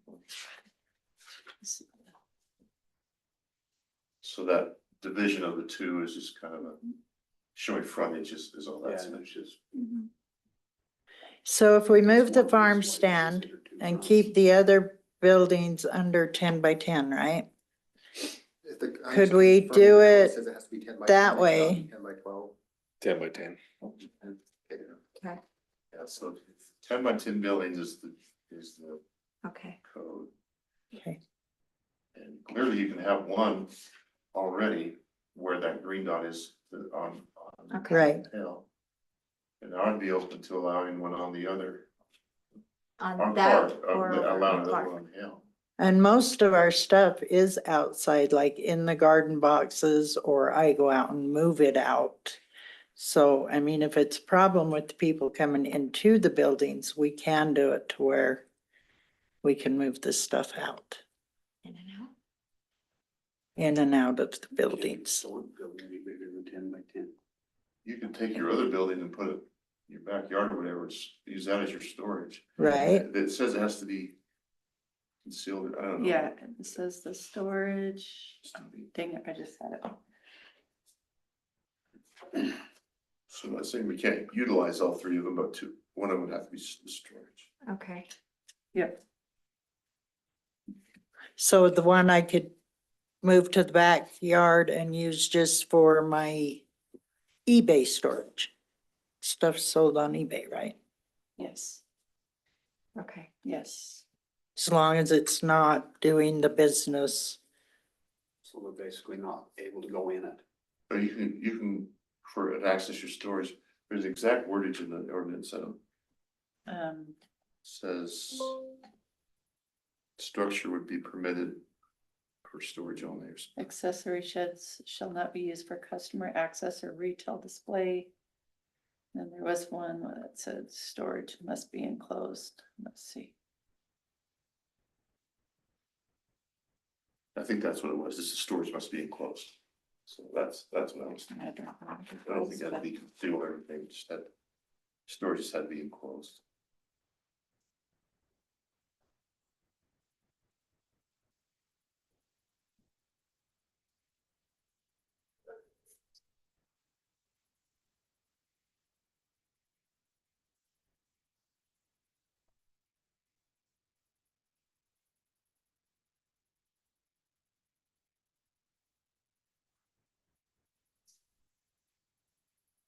Who has the ordinance handy?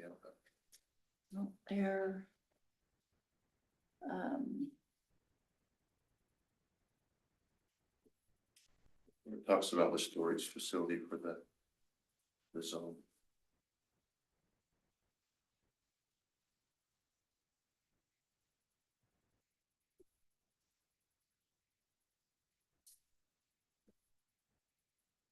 okay, so. Packet says key standards includes activities are primarily conducted indoors, no regular outdoor business activity, retail sales must be secondary to on-site production or services. Traffic generation shall be comparable to home occupation. Outdoor storage is prohibited unless screened and approved. Screened and Only one independent micro business per site. screened and approved, so. Mhm. Seems like a shed in your back would be screened and approved, Yes, but it's just for storage. yes.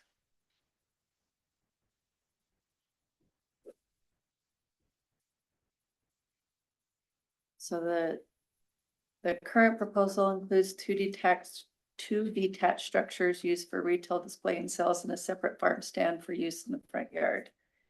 This configuration results in 3 areas of business activity on the property, including outdoor activity visible from the street. So we want to reduce that scale to 1 detached structure in the front yard used for retail display and sales, and a separate farm stand in the front yard. Is that correct? Possibly, yeah, I would be open to that, sound like Jason was. Yeah. Cause you Okay. essentially have 2 front yards. I think the spirit of it is someone down the street just has their frontage of 150 feet, they could. And you've got basically 2 of those, well, close. Okay, yeah. The ordinance set traffic limits to approximately 1 to 2 customers per hour and requires impacts comparable to a home occupation. The presence of multiple sales structures on site, customer parking in the front yard, visible retail display areas may increase the intensity of the use beyond what is typically associated with a low pack home occupation. And retail secondary requirement says, if the primary activity becomes retail display and sales from a detached building, the use shift towards a small scale retail operation rather than a micro production business with incidental sales. So we want to stay under that threshold and maintain that small scale retail operation. Yes. So we're pushing that by allowing a second building on, Yes, on okay. Hale, but That would be item 2. Outdoor storage is prohibited unless screened and approved. Any goods stored in sheds or displayed externally must meet compatibility standards and not create visual clutter inconsistent with residential character. So I think we've addressed that. Based on the ordinance language, the following configuration would align more directly with the code intent: business activity conducted primarily within the residence or one compliant enclosed structure. Sorry, it's been a long day now already. One accessory building used strictly for storage if permitted by zoning and setback standards. No customer access within the accessory sheds. A modest farm stand approved by the commission with defined size and hours. Okay, so it sounds like there's some latitude on the defined size, I guess. limited of the farm stand, right? Limited signage consistent with residential standards, which is not a big billboard we're No, looking we don't for. want that. A sign want in a just- window or so. No bigger than this. Yes, I think there is a sign standard in our code, but I can't recall what it is. Probably 8x10 or 8x11. Traffic comparable to a typical home occupation. So with those, define size and hours. What is the size of your farm stand? I think her farm stand is 10x6 and the other building is, I'm gonna say, I thought it was 10x10, but I'm gonna say 12x12 to be safe. Are we keeping the farm stand in the front corner then? Well, I think what I was supporting, well, I know what I was supporting was a defined structure. I don't know, Bill, does it have to be, is it 10x10? Is it what it says, or? To meet the requirements of this section of the code, yes. So a 10x10 structure on Clark, a 10x10 structure on Hale. Storage wherever it complies with setbacks elsewhere on the property. That's what I was open to. So you had envisioned moving one of the sheds to where the farm stand is? Apparently, if it's the right size, whether it's a farm stand or That would be better anyway. then to have a similar one on Hale, and wherever that's the third building, storage would have to be moved. Moved to around the back of Screen the in the house. back.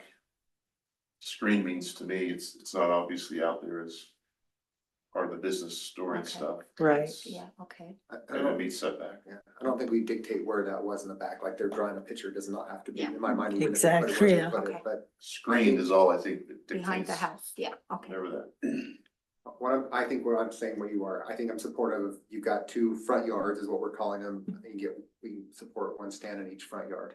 So I can put one I on would be Hale good and with one that. on Clark. As long as it's not in front of the house. As The long as it's Clark not- is the farm stand site. And then one behind like the farm stand down the. So is the front building, is Right that there is considered showing. Hale or is that considered Clark? Cause it's on The the farm border, stand. the farm Whatever stand. way it faces. The north end building would be considered. So that's Clark, okay, Whatever so one it then the other one faces. will be, okay, okay. So like your building. So just like it's set up right there. Well, was there concern about it encroaching on the house? I don't know where the second one has to be. Maybe it's better they're both close to the corner. I don't. Or if we. there too. Yeah, they gotta do a clear view triangle through there. Is the farm stand currently there, or is this something you're proposing to build? Sorry. No, It's they're there. It's there. currently there. They're all there. Yeah, the structures that are indicated in that other image with the 2 red blocks and the farm stand. Everything is current. Those are there currently, so. Makes sense.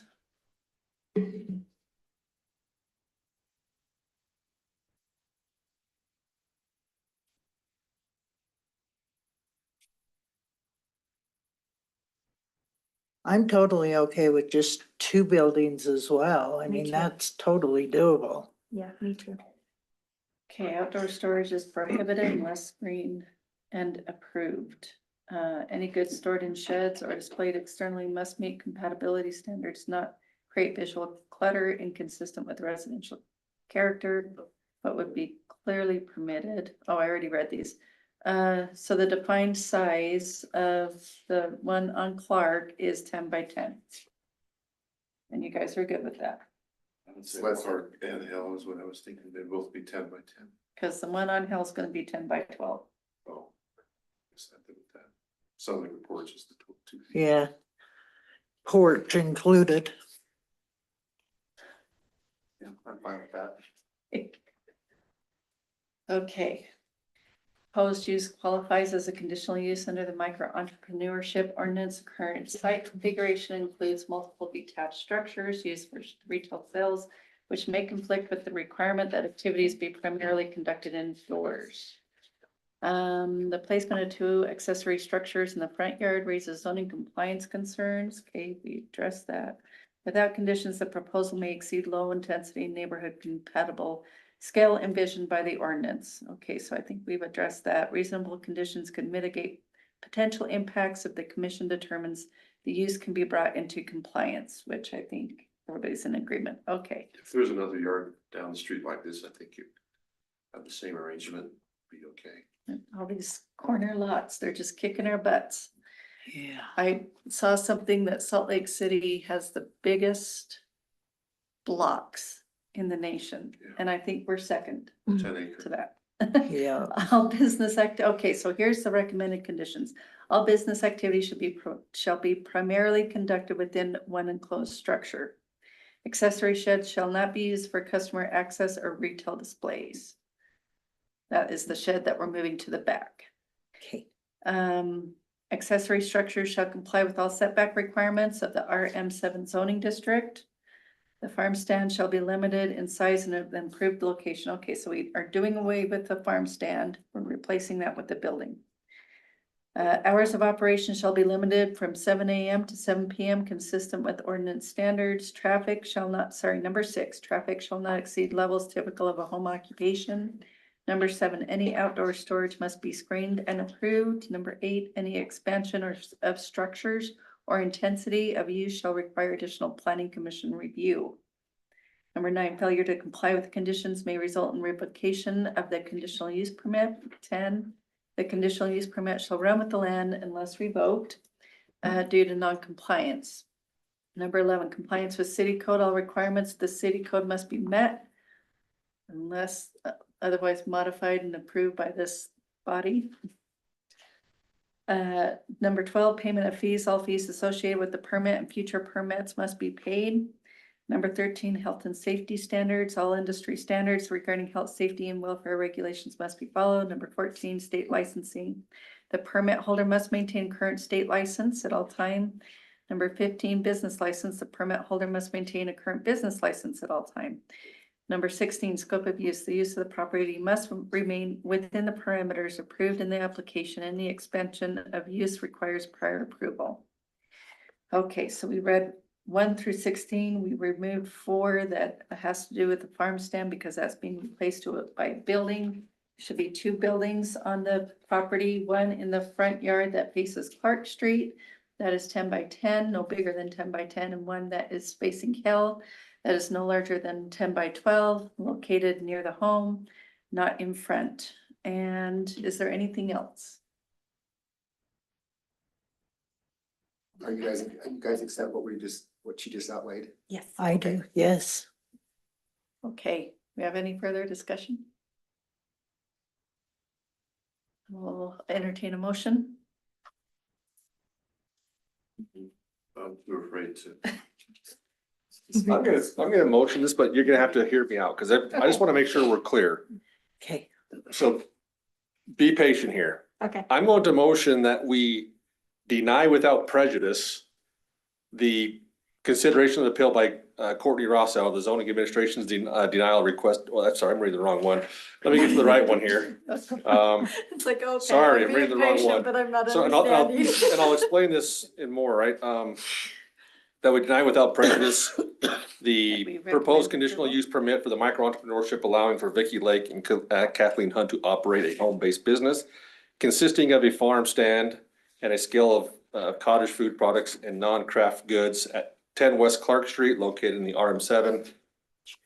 With the, Gary, are we?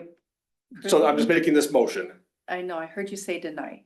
Yeah, I want to deny without prejudice, allowing the applicants to come and revise their site plan and their plan, so we're not just hodgepodging this together right now. I'd rather say, hey, have them come and revise their site plan that aligns more clearly with the recommendations that we spell out, and then with and with I don't ordinance wanna be requirements. another year. I'm not asking, I'm hoping you guys can do this quickly. Is there a mechanism where we can take the drawings we have here and part of the minutes and say we approve based on what? we It's just been a year. adjusted to? And the For real. buildings are there. I I can tell understand, you and that's now what I'm where saying. they're at. I think we've made a lot of different comments today, and that's why I want to deny this without prejudice. Say, Okay. spend another couple weeks, let's get this back on the agenda quickly. Bring this back with a clear, concise plan of what you want to do, meeting with these requirements and some of the things that we've adjusted, and present it again. I think we we've have talked a that. lot Yeah, of we different have that stuff. right. We have that. Okay, thank you. Uh-huh. That Thank would be you. my motion. I appreciate that. Tyson? I'm just gonna ask to address Jason's question. So could it be approved with some specific description of what the planning commission desires tonight? Yes.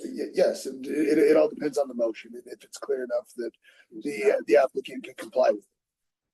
Okay, Without prejudice means it's not final. right. So we're trying to see, come Yeah, back that's- with a better plan. Okay, but Jason's saying, could we figure out the plan Right. tonight? it will be the same plan tonight that is tonight that That's what you're saying. set. Yeah. Yeah, what was wrong with what we was talking about? What was wrong with that plan? Well, it just seemed like as we were talking, you're not quite sure, is this, am I building this? I just wanted That's to why I make just want sure to I come was back, and that's what clear I'm saying with without, what he was- it sounds a Yeah, lot okay. worse than what it really Okay, is. okay. And that's what I'm saying, come back with a clear, concise, this building is exactly this is exactly this is exactly where this is going. Rather than, I don't want to be making the determination of where they're going to be pushing stuff or putting stuff. I'd rather you come back with and hopefully we can do this within 2 weeks before the growing season really kicks off. What do you need to know? Because we just put it all out there, what we're doing. Are you putting a shed in the back corner? Are you putting a shed? I mean, what size are the shed? Are they They're 10 by 10 10s? Are by they 10 by 12s? Yes. Where exactly are they going to be going? Yes. Right there. Well, that's That 10 by 10 is gonna be right there. That is the plan right there. Sorry, I wasn't more clear. I read through the conditions I thought we had come to a consensus over those conditions where we agreed on the size and the placement. It may vary 2 or 3 feet, but we've already talked about staying outside of the setbacks, right? Or We thought, within the regulated setbacks. Sarah, if I may, Yes, it is possible also to table this and then bring it back, because if you move to deny, then they lose all their fees and time spent on this application. Okay, If you table, then we can bring it back in 2 weeks or a month after they've had a chance to address any concerns. But I think if you table, you ought to give them some very specific things that you're looking for that will help inform your decision and get to the yes. so then so having that knowledge then, Bill, that I would revise that we approve. 'Cause I would think, sorry, this is my. no, you legal are knowledge. good. I thought denying with prejudice would allow them to come back, to give me an exact set plan, not a conceptual drawing of what, I want the exact but if that makes them repay fees, I'll withdraw my motion The then, how about exact that? plan is right here, what this is. Okay, so You've you've got it. agreed to the conditions Yes. as I've read them. Yes. Removing the condition number 4. Do you want me to read them again? I think we're good. I think we're good. Kathleen's Can I, building. are you okay if I try to take a motion? on this? Absolutely, go ahead. I'm gonna make a motion that in the consideration of the proposed use permit for the micro entrepreneurship, allowing Vicky Lake and Kathleen Hunt to operate the home-based business consisting of a farm stand and sale of cottage foods products and non-food craft goods at 10 West Clark Street, located in the RM7 district, that it be approved based on all the conditions that were already reviewed by Sarah, that you guys have agreed to, and include the map that we just walked through with the location of where those approved buildings would be located, to be the two stands. The shed in the back would be up to where you guys decide that be not be specified that it has to be in that location. Thank you. Okay, we Does have a that work? motion. I second. Gary will second. All in favor? Aye. Aye. Any opposed? Okay, motion carries unanimously. Thank And thank you so much for your patience while we We'll be in work touch. through that. I think it's a great addition to the want your neighborhood, what mom's you're phone doing number. down there. I've seen it. Yeah, Thank you. It's wonderful. I want her It's- number. But we just can't let it run wild. We have to Yes. make sure it's- Exactly. Thank you for And I your patience. if it's understand. reasonable. If it goes wild, we will close it down. I just We mean the just whole want- neighborhood do it. Right. Well, we don't wore want- you yeah, down. we don't want So- them everywhere. We are retired. We just want to sit out on the front lawn. I got you. Enjoy Do a this. quilt and visit with the people that come, and I'm just curious, what months will it operate? Year round or? we would, that's why I wanted the second building, because it's, the farm stand, it really struggles. But then the second building has like the doll toys and stuff like that. The canned Amish, Yeah, So the that, more hard food, goods not yes. there. the, Yes. yeah, yeah, because we can't put even the Amish to get us food and through the stuff winter. in It's- Sure. a building without power, so we have to find other things, other small things, and it gives us a chance to share the things that we're building. You kind of do a seasonal Christmas and. Yes. Yeah. Season, and then like it goes from, it slows down between Christmas and then picks back up in February, and I've been doing it online. But it really would help because people are always saying, I wish I could see this. And I'm like, well, you can pick it up here, and if you don't like it, but if they could come and see it, it would be, that helpful. Thank you. Wish you the best of Okay. luck. Thank you. Thank Thank you. you very much. We're all done. Yep. I'll be in touch. Thanks, guys. Thank you guys very much. Appreciate your patience. Have a good night. We'll close item number 2, move on to agenda item number 3, geographic information systems presented by Grantsville City GIS analyst, city planner Tayon. Sorry, am I saying that right? Okay. You're gonna have to remind me how to pronounce your last name. Her last name is Cole. Cole. Yeah. Okay, thank you. I'll remember next time, I promise. So, I work for Grantsville City as a GIS analyst, and today I would like to introduce Grantsville City GIS interactive map. So the objective of this project was to improve how staff and the public access city information. And the Community and Development Department mainly rely on the Tulare County GIS to access parcel information, while the county map provided basic parcel data. It doesn't include zoning information.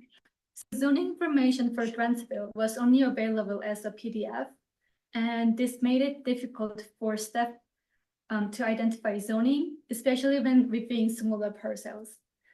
Also, sometimes need to switch between multiple sources to review the application. And because of this, reviewing the property information required extra time and increased the risk of misclassification. And to improve accessibility, Grantsville City GIS interactive map is available through this QR code and can be accessed on both desktop and mobile devices. And this map is organized into 6 categories. The utilities section included storm drain, irrigation, soil, and water infrastructure. Transportation layers include roads, ADA, bike lanes, street lighting, and traffic signals. And community development layers include parcels, zoning, subdivisions, and city boundary information. And the map also includes parks, garage pickup areas, and additional reference layers such as stream and address points. And these are the examples I chose among 56 layers. This map shows the parcel and zoning layers combined into a single interactive map. And users can quickly identify zoning for individual parcels without switching between different sources. And the map allows users to zoom, search addresses, and click parcels to see property details. And for utility layer, water lines, fire hydrants, and related infrastructure can be viewed together within city boundaries. Staff can quickly locate infrastructure and understand service coverage better.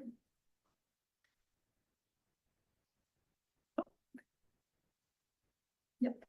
And this slide shows how the GIS map supports transportation and accessibility planning. The map includes roads, highway, traffic signals, traffic signs, and ADA access infrastructure. And by viewing these layers together, staff can better understand roadway safety, accessibility, and overall transportation connectivity. And this map is not officially published yet, but we expect it to be available soon. And I would like to thank you, Michael, the city manager, and the Community and Development Department and Public Works Department for their support and assistance. And I would be happy to answer any questions. I just say, wow, this is like, where did you come from to do this for us? This is really cool. Very And, cool. come to Grantsville and do it. And I talked to the mayor a little bit informally after our last meeting, and under parks, it'd be great to have one more bullet there in time to start overlaying our trails, what we're trying to do. I think that would be a great addition. We'd start with just some of the parking lots that we already have.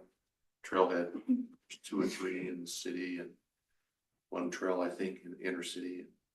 Start to build from there, would be great. It's a great suggestion, but this is great work. Awesome work. I wonder also if the sewer size, the size of the pipe Oh, yeah. was indicated. Yeah. And I'm so excited you have the transportation details on there, because I was really wondering about that. Oh, not because that's what I do for a living, but.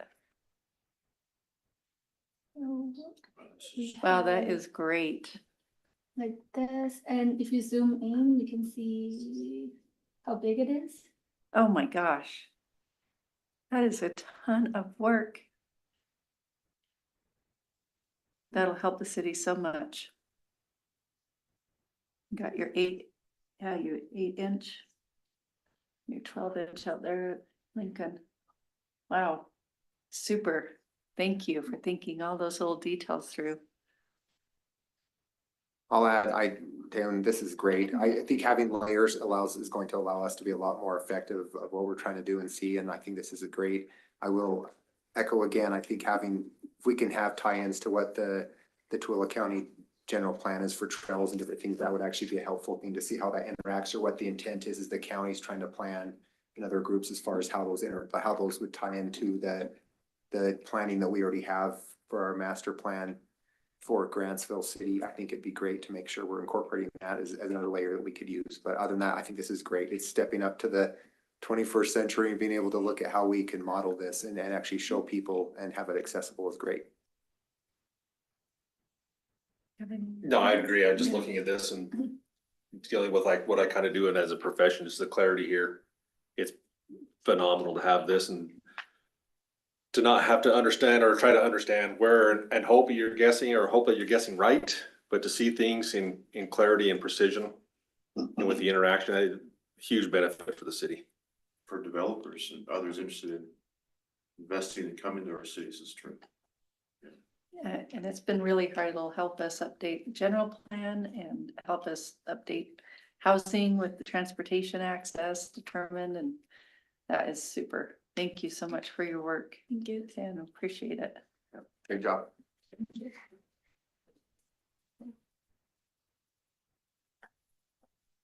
Such great talent. Okay, we will close that item. Oh, so excited.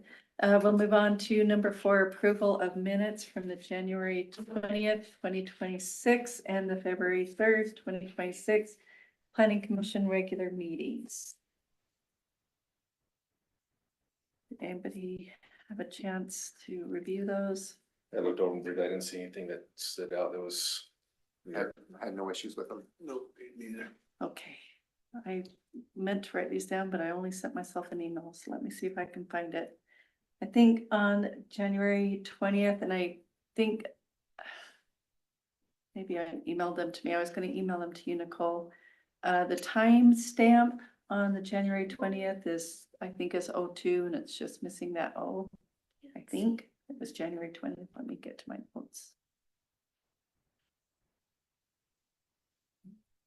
Sorry, for some reason it kicks me out. I had to get back in. One second. That's okay. One of them, Okay, on January 20th, you said? yeah, and I can't remember.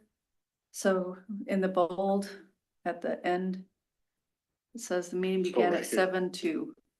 Oh, and I think it might have to be 02. 7:02. Yep. And then this says, this is them, it has my title as chair here, but then down in the next page, it has it as vice chair. I can't Okay. remember when we voted on that. Just make a note. Apparently, I didn't email it to this email. I did not email my notes to this email. Let me see, maybe I did.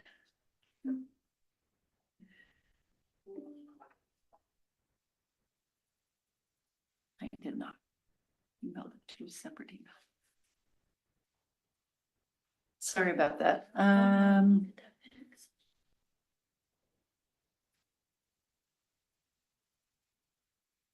That's that There one. it is right there. Okay, It says vice chair, so change that one. Okay.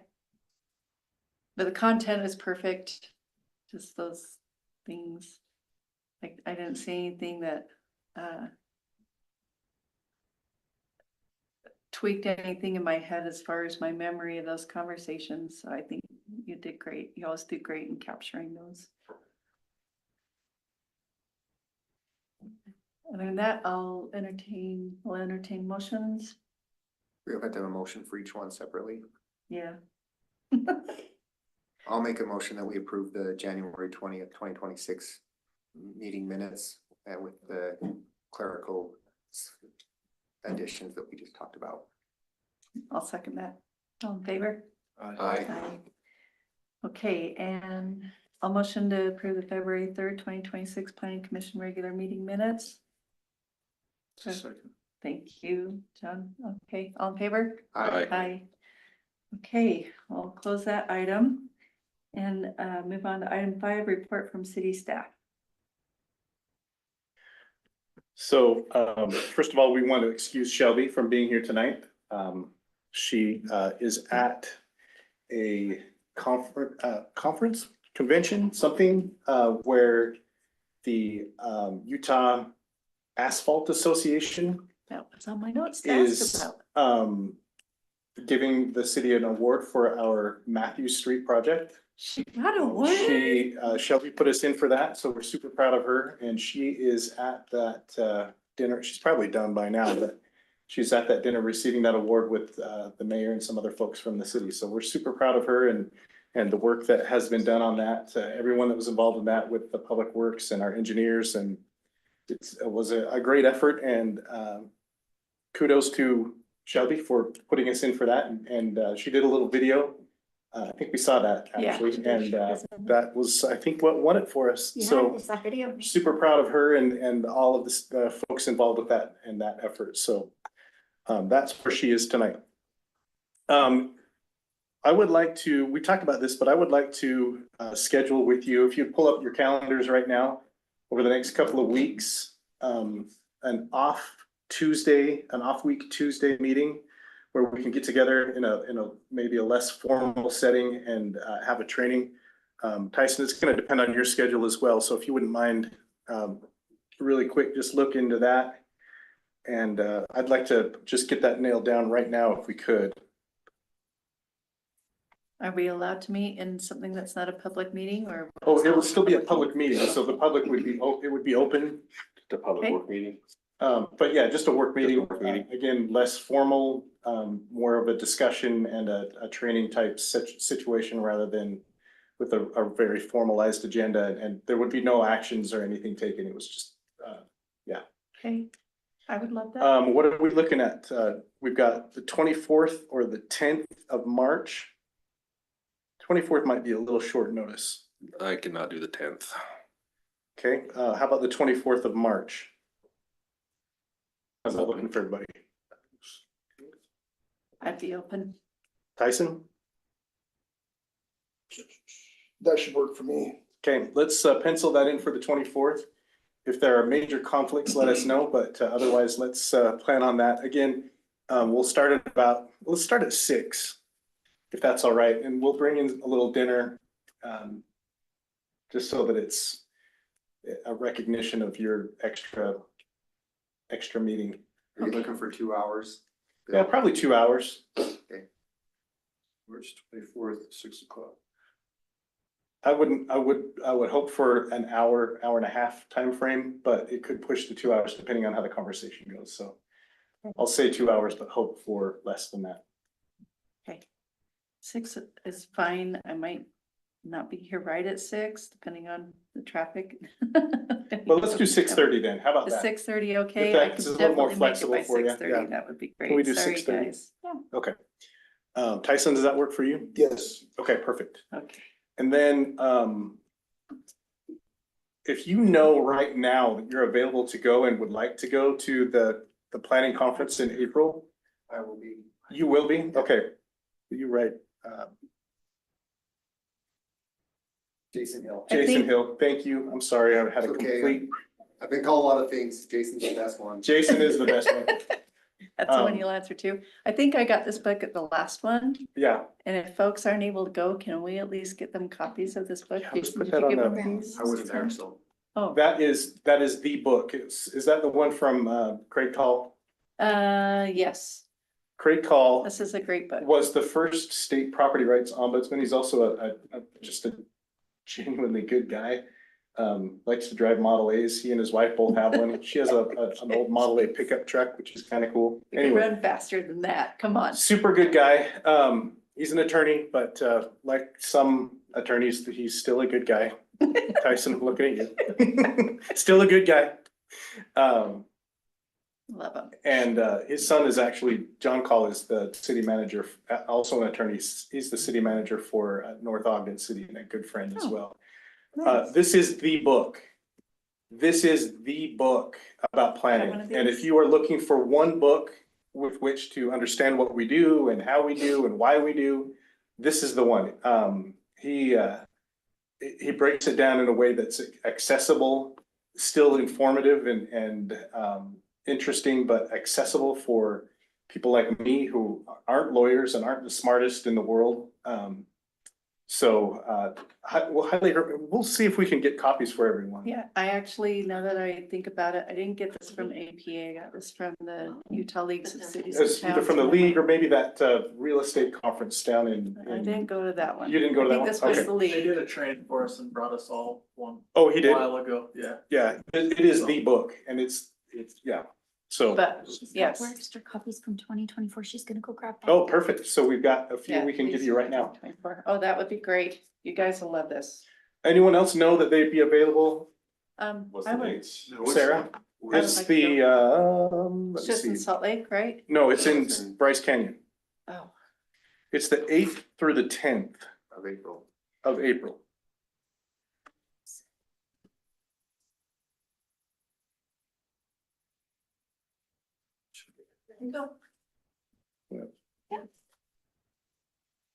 Thank you. is early registration already closed or is it closing? Is it It's not closed yet, but if you know now, let's get that going for you. If you know it's a no too, for sure, let me know. Yeah, I would be a no. I've I would got be a some no. meetings I've gotta be. Okay. Got a daughter of the volleyball tournament. I think I'd be able to go. Okay, so we'll put you down. We'll get those things going for you. We've got a card now, we're gonna do it, just do it. And I think that's it for me. Do you have anything? Okay, Taylor, anything? Okay, Okay, thank you, Bill. Yeah. Put me tentative on that until I can. we'll send verify emails with out work to tomorrow. everyone too, Okay, that's, so we'll pick up the folks that aren't here tonight, but all right. I just got an RFP coming up that I'm concentrating on. thank you. Thank you, Bill. Okay, we'll close item 5 and open item number 6, open forum for planning commissioners. Welcome, Gary. Thank you. Good job. Learned a lesson today. Don't, We just. don't make somebody redo all their fees, so thank you, Bill.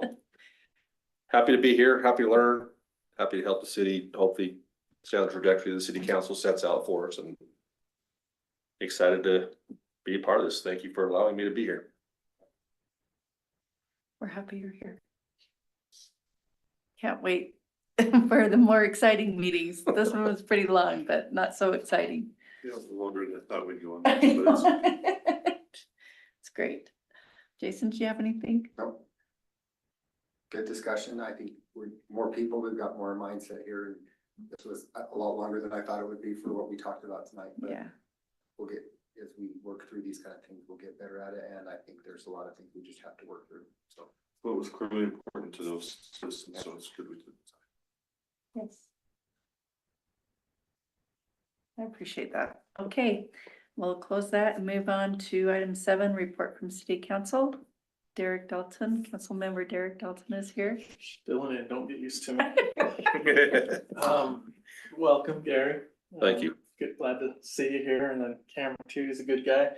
I think I said in the last meeting that, got a good group up here, so we're looking forward to seeing what you guys do. Good job on the horsing, you know how I am about my animals. So that was good. Good conversation, discussion. You guys put a lot of thought into it. So let's see. So last week we did the groundbreaking for scenic slopes. That was pretty cool. A bunch of all the little kids in the neighborhood came and brought their own shovels, and their mom or dad had brought them, and so we got a big picture and broke the ground with the scenic slopes, and They've cool. moved a lot of dirt. I watch it, I hear it each day, yeah, and it's great. I mean, that's wonderful. it was. So is good it turn. fully funded? I thought we were applying for another grant. Yeah, so just phase 1. Phase We're one. applying for the rest of the phases. So Just so we're phase 2 working up on that. closer on West Street. Is that phase 2 or is it? Towards like the Mormon Trail. Yeah, Mormon Trail. Yeah. Okay, because they've done nothing with that, but a huge part of it looks like more than just phase 1, but Yeah, we had I had my first meeting with them, and then they asked if they could start the next day. really. Wow. The mayor said, let's do it. So What's projected completion, do we know? we have another meeting with them tomorrow, so we might get more information then, but it was cool to see the little kids with their hard hats on. It was way cool. And yeah, throwing dirt. It was actually the coldest day we've had all year. Yeah. Until just now, Had but a really good turnout though. yeah, Those kids look great. it was fun. They were asking questions. No one threw dirt on us, so no kids did. So, Is all that topsoil on West Street or Mormon Trail, is that for the park? Is that it's like a huge? We're thinking about finding a way to use that. It came out of the construction of Matthews, as you know. Oh, And they moved it over there, so it's really good topsoil, Oh, it's yeah, it's quality great. stuff, and so they wanna use it on the park if they can. It sure beats trucking it in from who knows Oh, yeah. wherever else, they'll have to bring in some select fill. that's great. materials. Like, where'd that prime soil come? it's been farmed on forever. It's great soil. Yep, So yeah, we'll report back on that after the meetings, and then tomorrow night city council meeting. There's not too much on the agenda, but it should be a pretty interesting meeting, exciting, and I'm sure there'll be a lot of citizens that show up and make some comments. So looking forward to listening to what they have to say and maybe some ideas they bring to the table. I know we've been stressing about this quite a bit. And What's the controversial subject?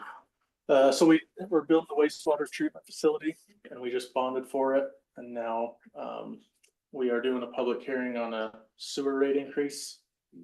We're not gonna make any decisions tomorrow, just a public hearing. We're gonna have an open house following week. Kind of get more people that won't be able to make it tomorrow night there, walking through everything, so it kind of goes over as smoothly as Is the sewer can go? rates increase can go, so yeah, if you guys wanna show up or watch online, it should be interesting, so. Hi, Derek, I saw them publish or maybe it was something you published or something else. They show what the proposed rates we're going to do for the next, whatever it was, 10 or 15 years. Do we have any kind of comparison of what that looks like compared to other cities of similar size that are going into mechanical sewage treatment versus. So I know there was some recently, like over 50 million, but so we originally went on was it 30 million or so, 32 million. And then with inflation and costs of all the different things, it's gone up to, we don't even know for sure yet. So we did the bond for 50 million, just kind of hoping that, the bids would come in lower than that. And the rates that you saw, those were based off the 50 million. So we're kind of just showing, hopefully that's the high end. Hopefully it doesn't go over that. But those would be like the high end increases that we would have to do. Is it like a 20% increase? It jumps like 55. the first year, like 55%, 50%. And then the next year it's like 30 or in the 20s. I can't remember exactly. I've fiddled around with the numbers so many, I can't even remember what the percentages are. Significant. Yeah, they gave us a sheet we could play with the numbers, and that's all I do every night before I go to bed. Play with those numbers and try to see Sewer numbers. what we can do, yeah. So, yeah, so tune in tomorrow and they're gonna do a whole So we're going from open pit. to slideshow and mechanical presentation. System. Preparation, yeah. Great, I wouldn't call it a pit, but it's, yes. Settling. yeah.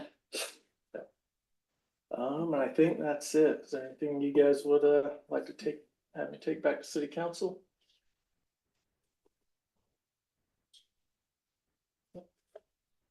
I don't think so. I had something there, but then I lost it, so it's gone. Thank you for coming today. Yeah, It's good no to see you problem. once in a while. Thank you guys again for all you do. I know it's a tough, thankless job. So thank you guys. Okay, we'll close that item and we'll entertain a motion to adjourn. I'll make a motion to adjourn. I'll second. I think John got there first. All All right. in favor? Aye. Aye. Thank you all. Thanks. Good job with that. You guys. Amazing. I wouldn't have got that.